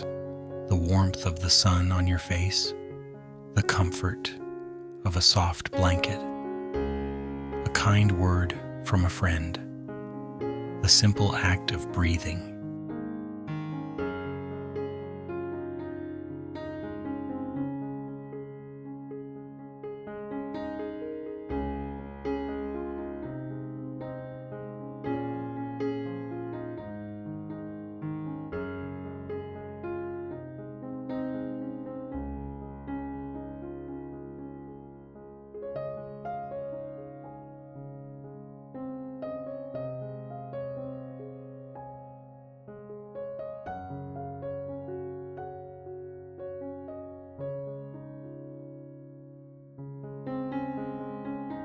These small moments are not insignificant.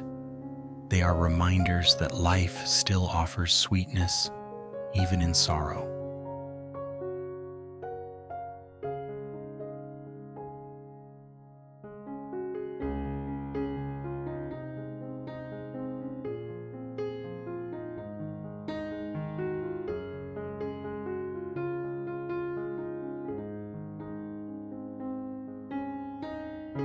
When we practice gratitude, we train the mind to see the whole picture, not just the shadows, but also the light.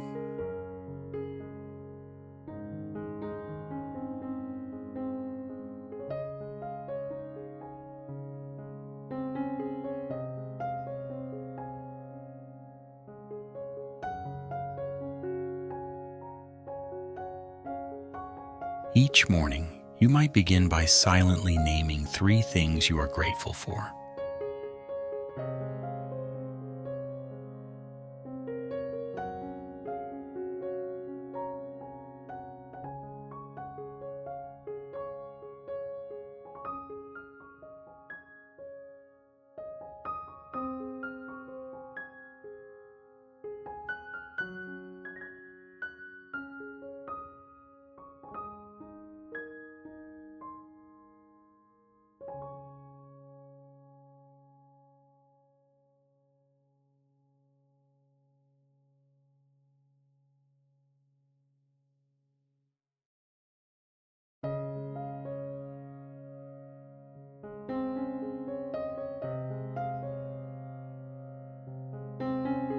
they need not be grand or extraordinary.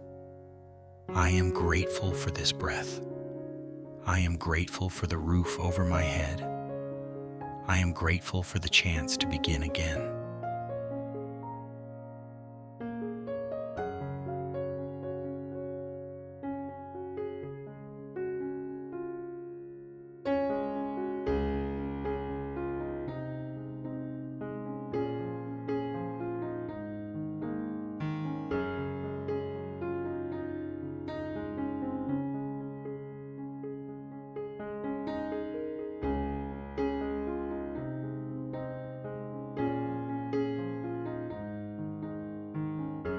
This simple practice gradually rewires the brain, strengthening neural pathways of positivity and resilience.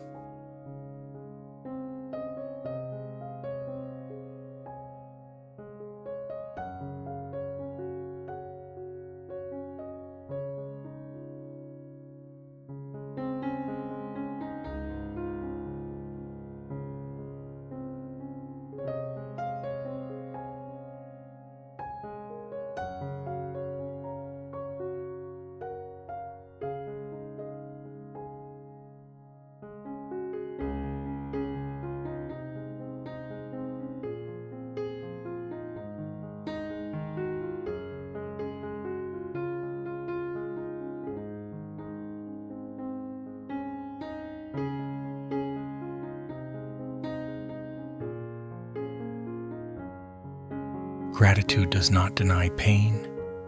It does not force false happiness.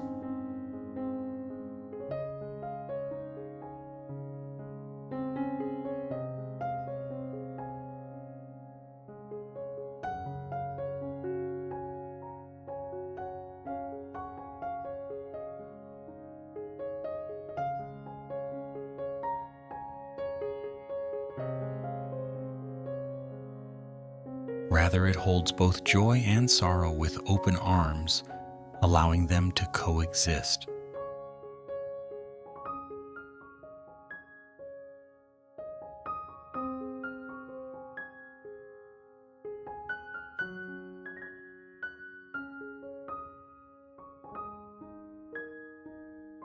Acceptance works hand in hand with gratitude.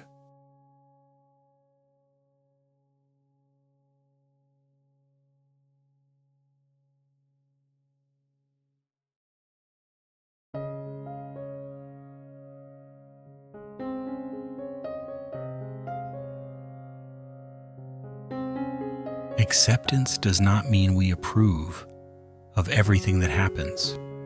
It means we release the constant battle against what is.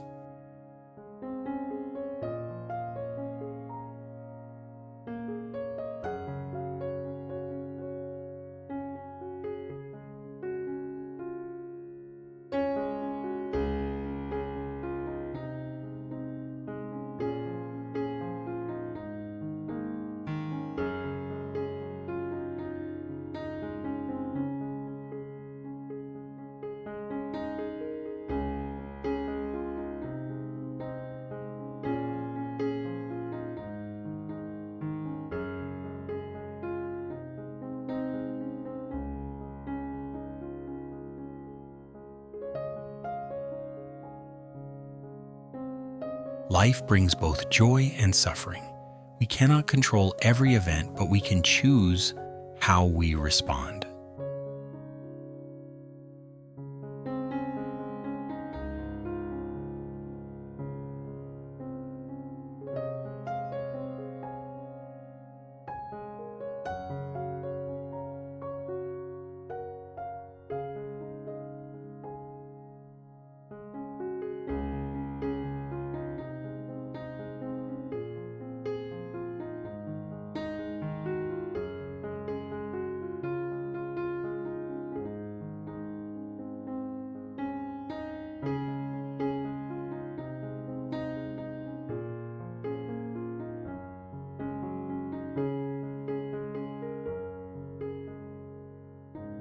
When we resist reality, we create tension within ourselves.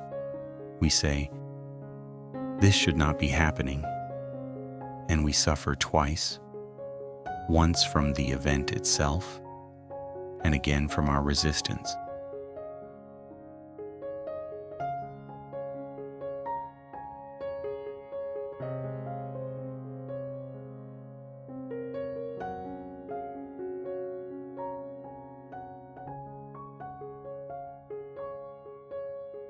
Acceptance invites us to soften.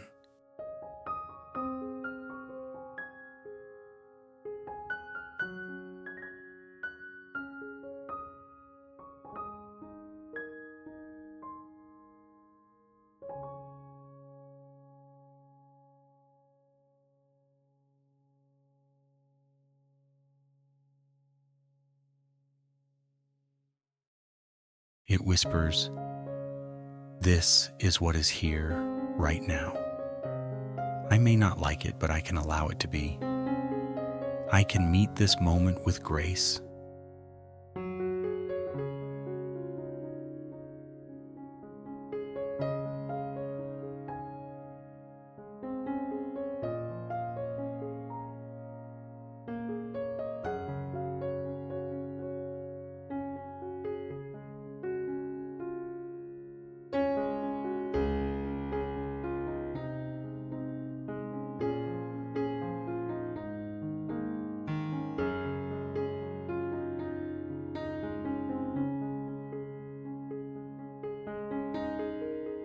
By accepting what is, we free up energy that was once trapped in struggle.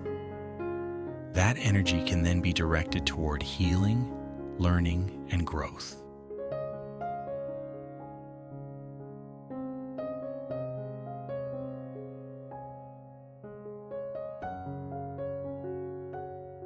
Imagine holding a difficult emotion like sadness in your hands.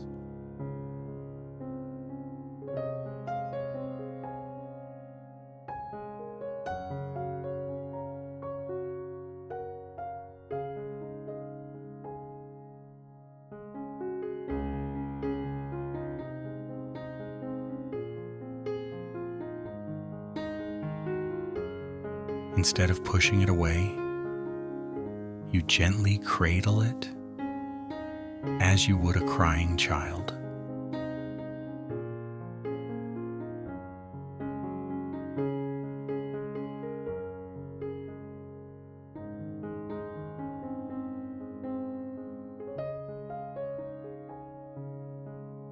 You say, "I see you.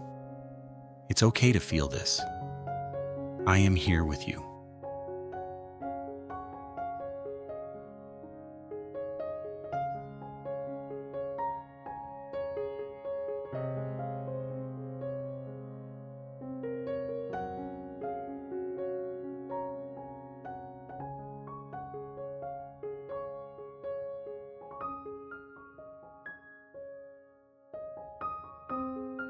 In doing so, you offer yourself the gift of presence.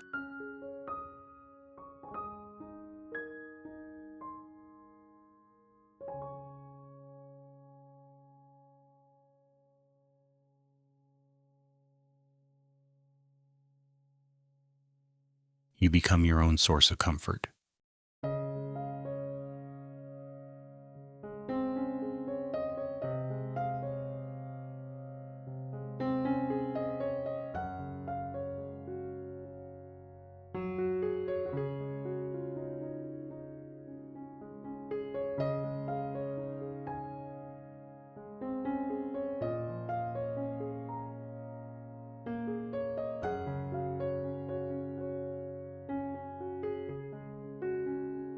Both gratitude and acceptance help us step out of the past and the future and into the present moment where life truly unfolds.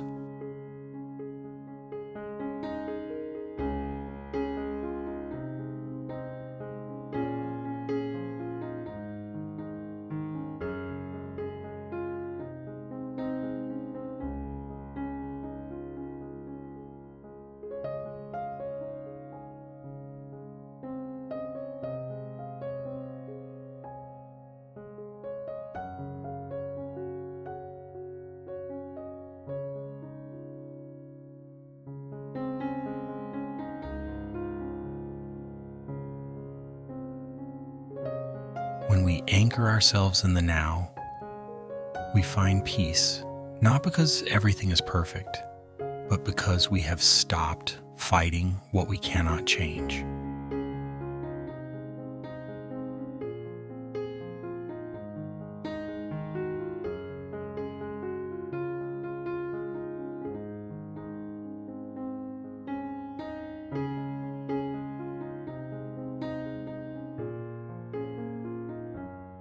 There is profound wisdom in the simple phrase, "It is what it is."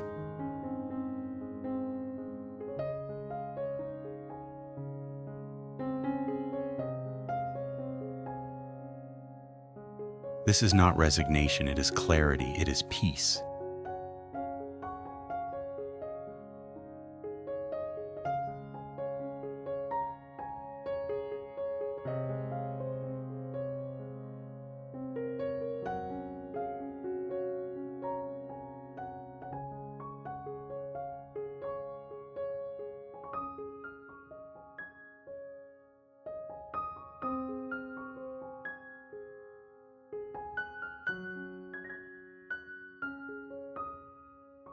As your practice deepens, you may begin to notice less rumination about the past, less anxiety about the future, more ease in daily life, a gentle contentment with what is.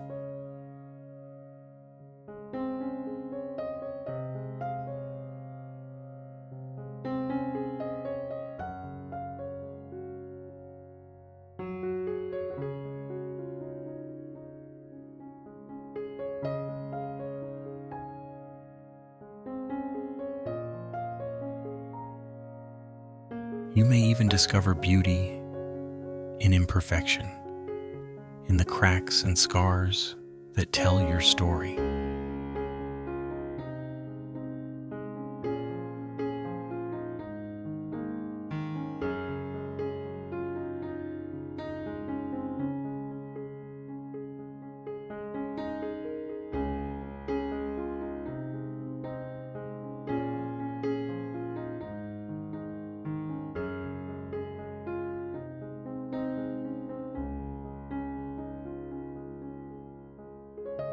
In Japan, there is an ancient art called kintsugi.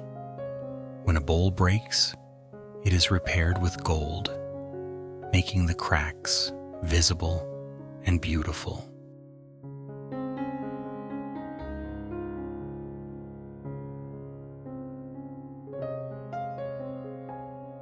The break becomes part of the object's history, not something to hide.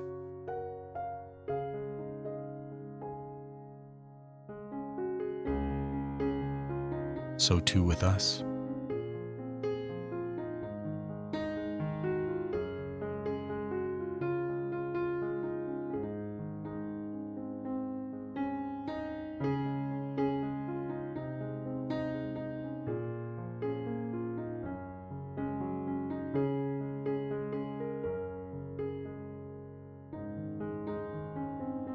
Our wounds, once met with gratitude and acceptance, become golden threads in the fabric of our lives.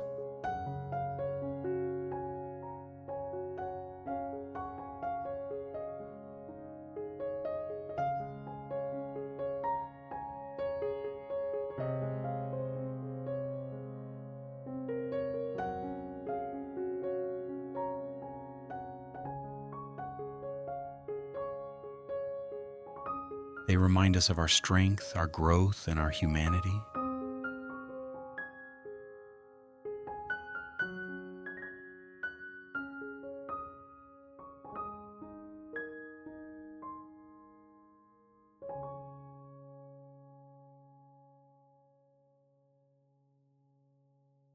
Each time you practice gratitude and acceptance, you plant seeds of inner peace.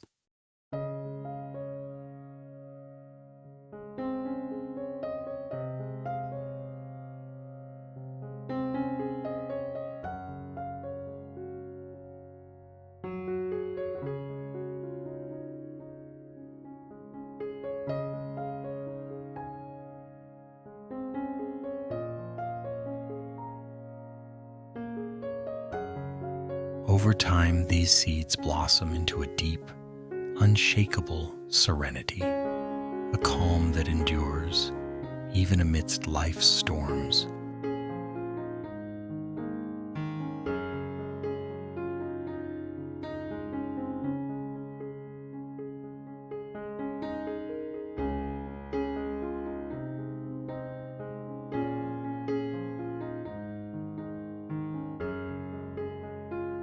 Let us pause now and take a moment of gratitude together.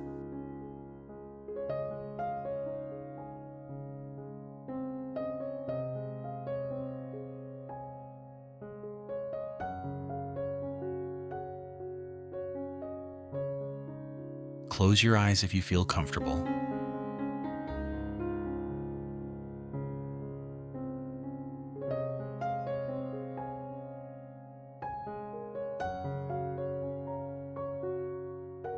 Take a slow, gentle breath.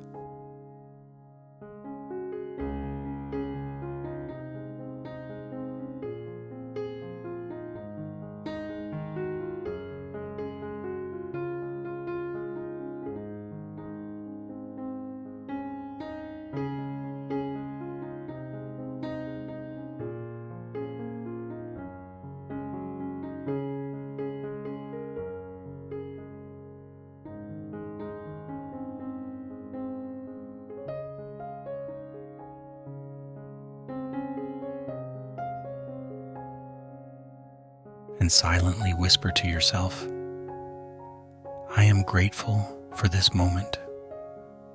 I am grateful for my journey. I accept myself exactly as I am.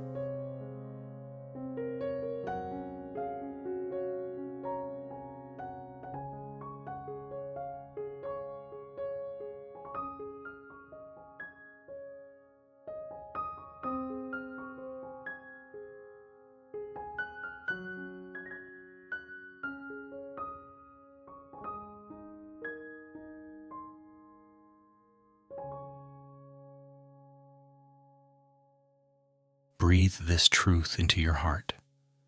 Feel its warmth spreading through your body.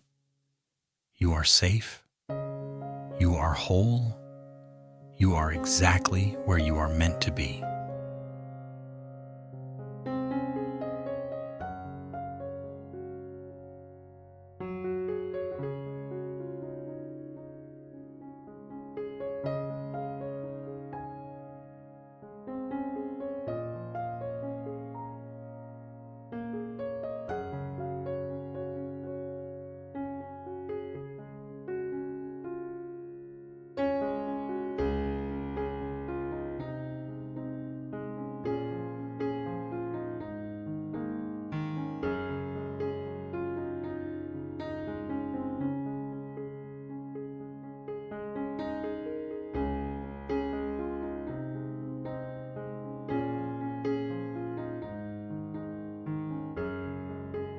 As we reach the final part of our time together, let us pause and gently reflect.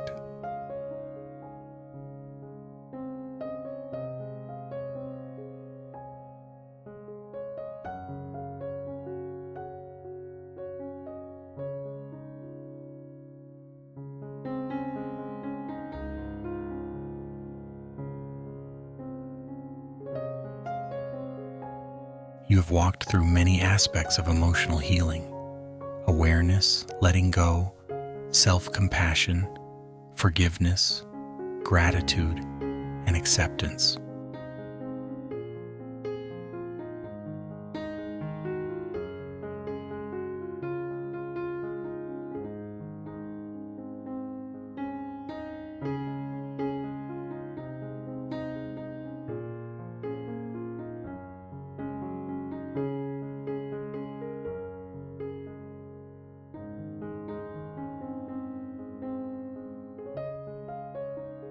Each step has opened a doorway to greater peace.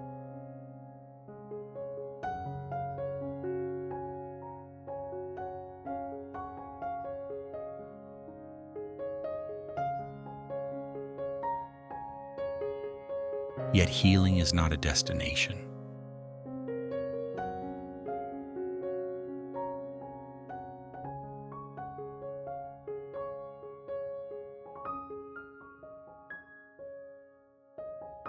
It is not a final state where nothing ever disturbs you again.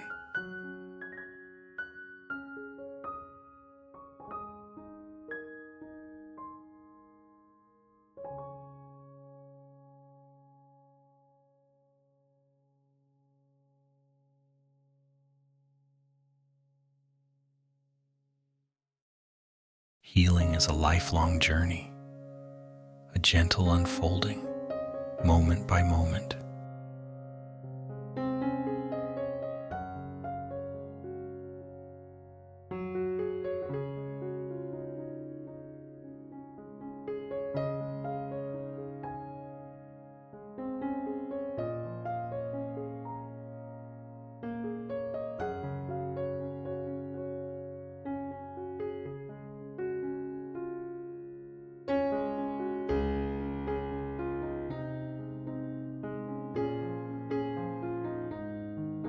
You may still face pain, you may still encounter challenges, you may still feel moments of sadness, fear, or uncertainty.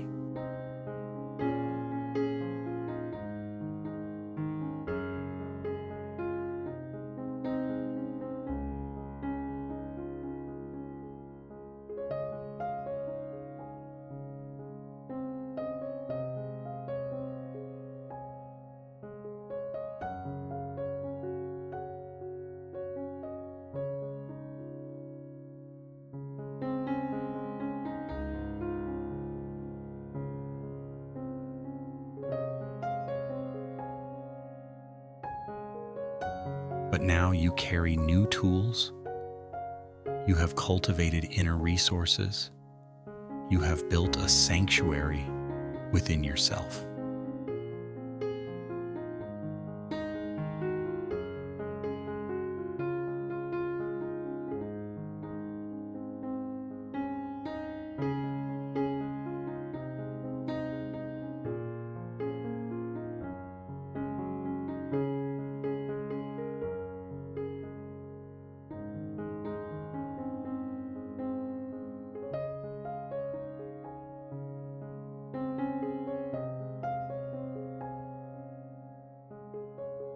This sanctuary is not made of walls or locked doors.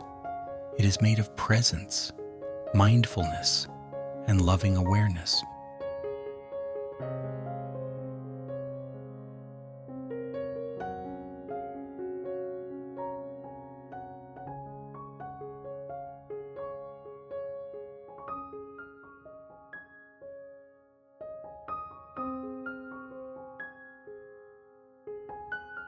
When life brings difficulties, you can return to this inner refuge.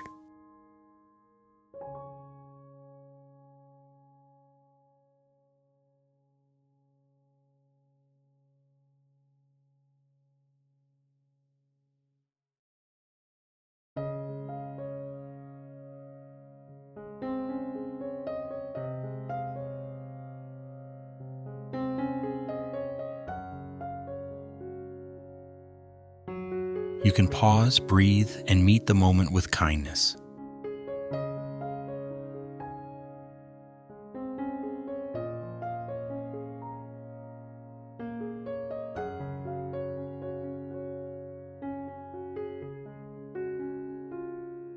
Wholeness does not mean perfection.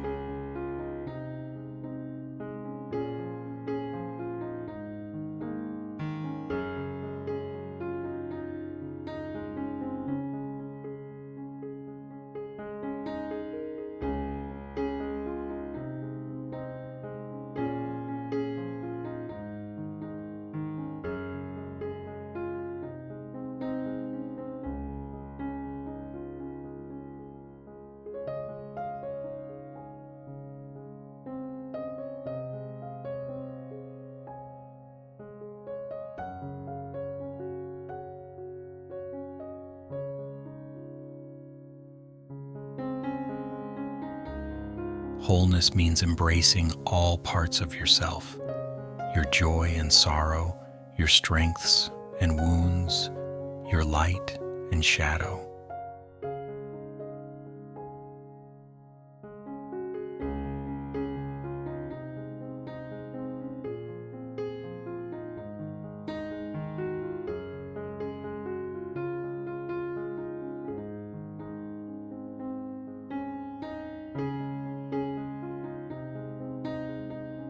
You're not broken, you are beautifully human.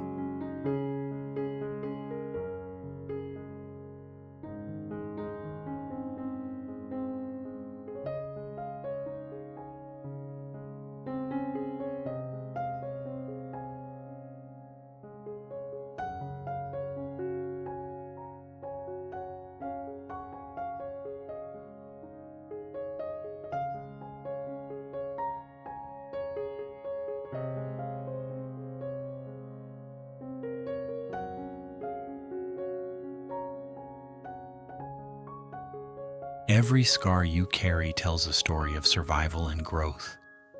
Every tear shed was a release, not a failure. Every challenge faced was an invitation to deepen your wisdom.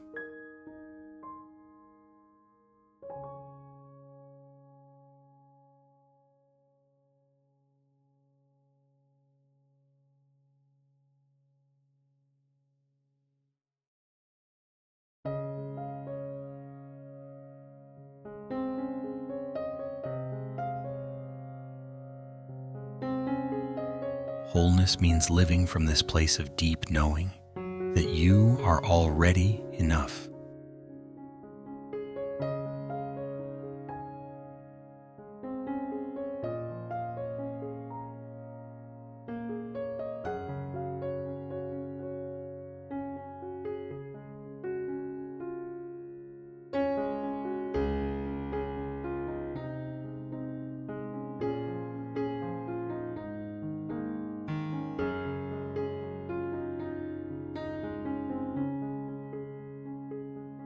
You do not need to earn your worth. You do not need to fix yourself to be loved. You are worthy simply because you exist.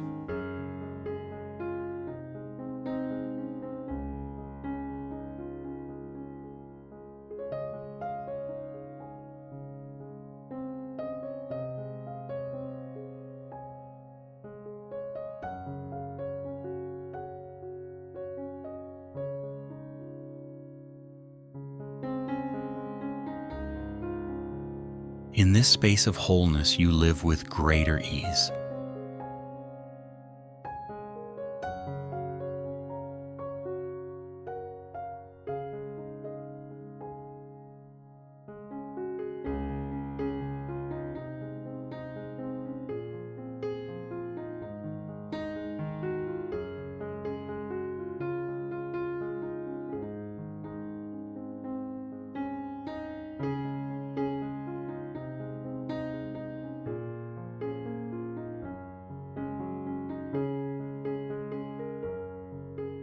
You stop striving to be someone else.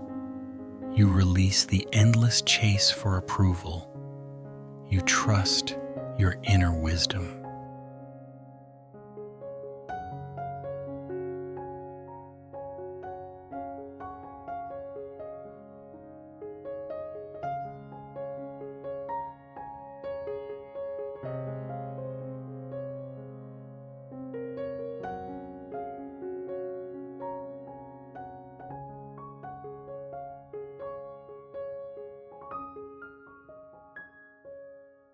You honor your own rhythm and pace.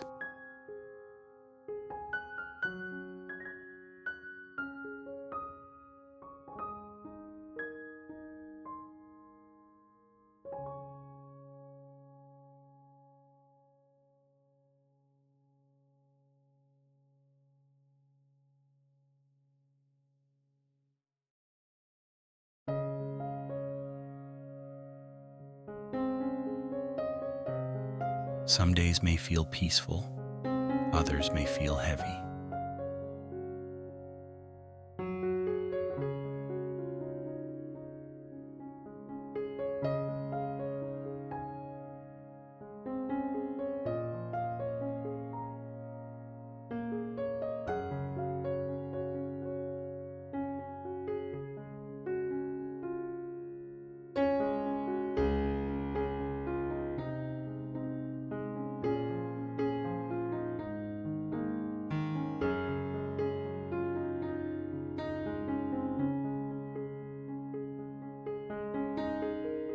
Both are part of the dance of life. You welcome each moment as it comes.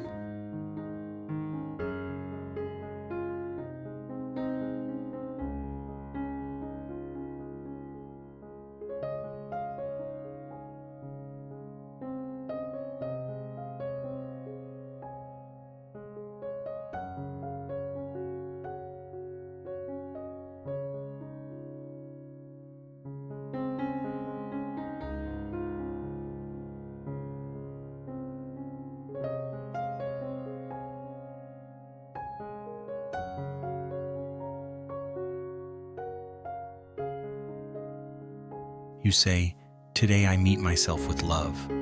Whatever arises, I will hold it gently. I am here, fully present."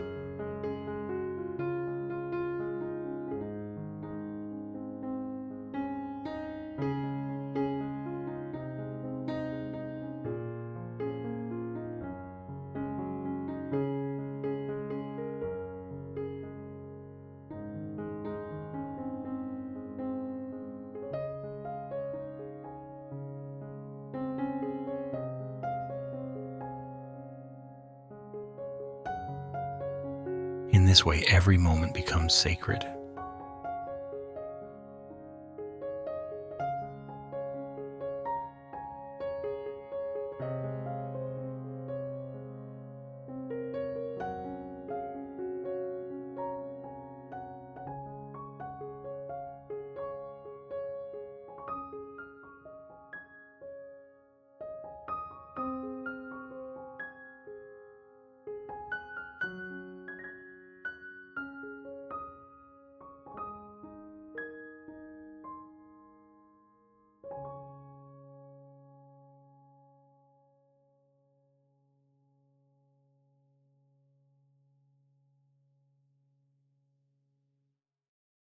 Even mundane tasks, washing dishes, walking, preparing food, become opportunities for mindfulness.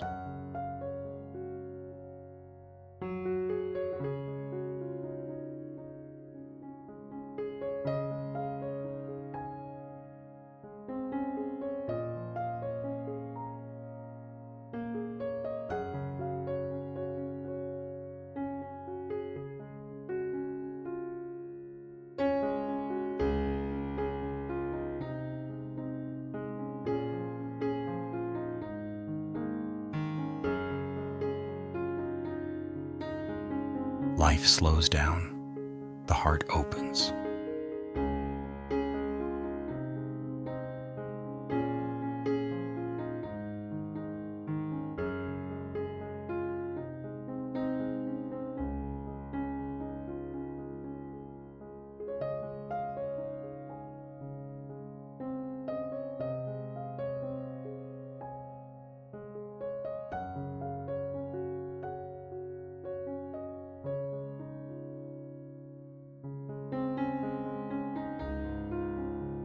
Small joys become treasures.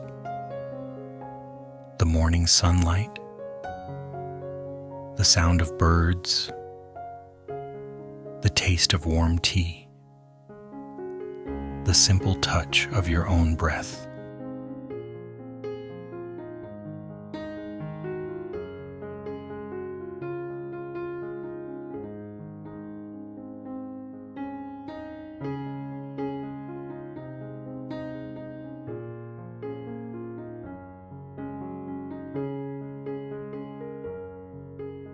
You begin to live not in constant reaction, but in steady presence.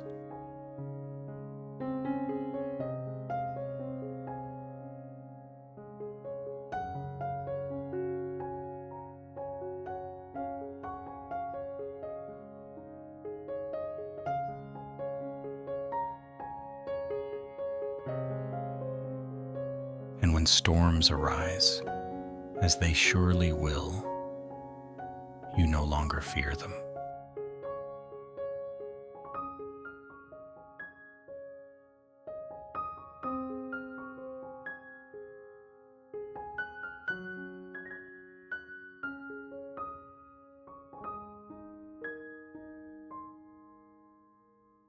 You greet them like old teachers. You listen, you breathe, you learn.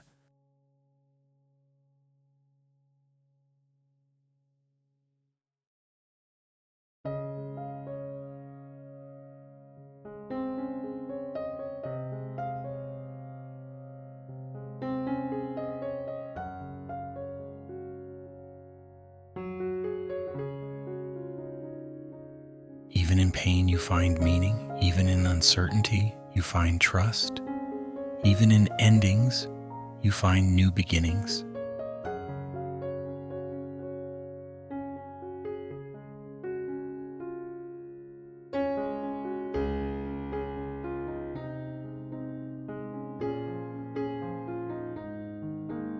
This is the art of living from wholeness.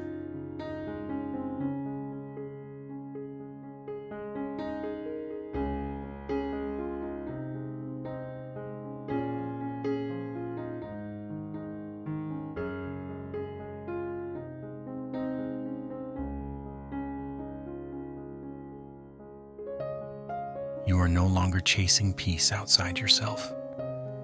You have found it within.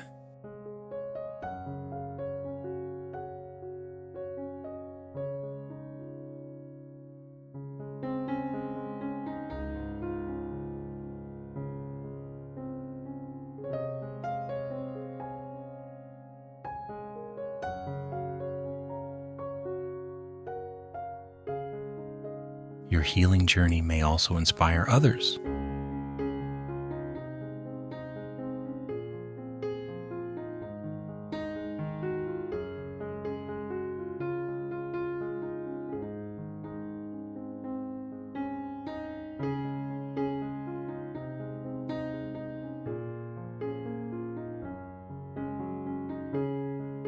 Without even trying, your calm presence becomes a light for those still lost in their storms.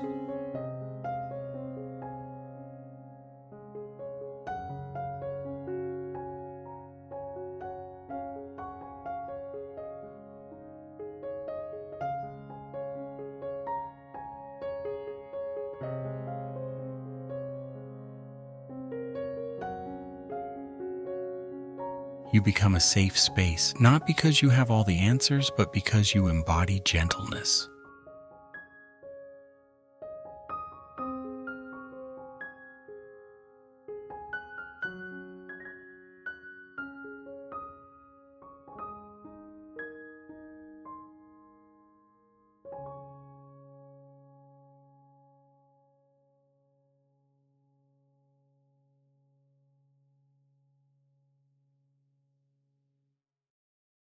Your way of being says, it is okay to feel. It is okay to not have it all figured out. We can walk this path together.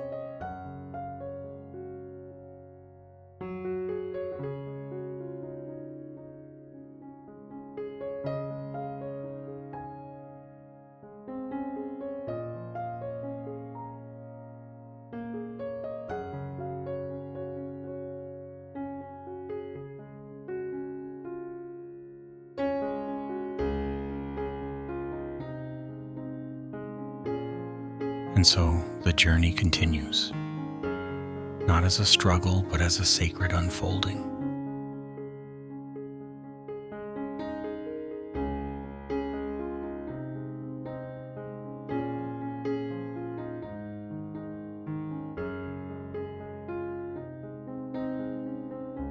Each sunrise offers a new invitation.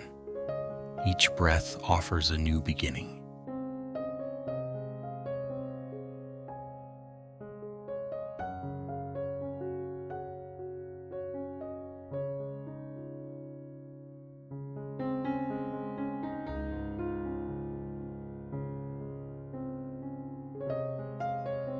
May you walk your path with grace. May you trust the wisdom already inside you. May you rest in the deep, knowing that you are whole, right here, right now.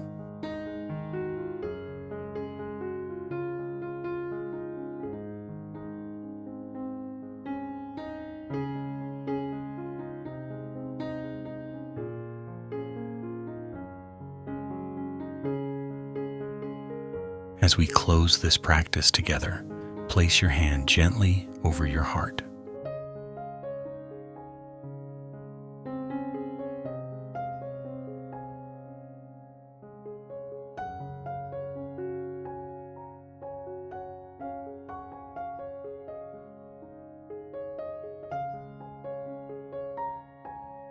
Take one deep, slow breath.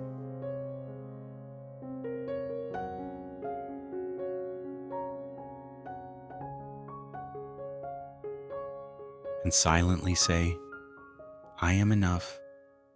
I am whole. I am at peace.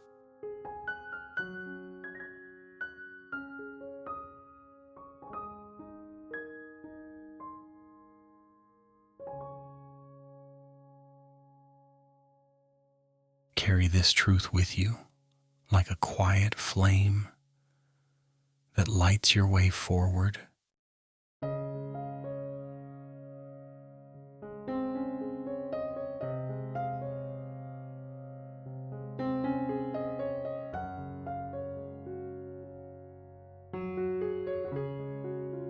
Thank you for sharing this journey. May peace be with you.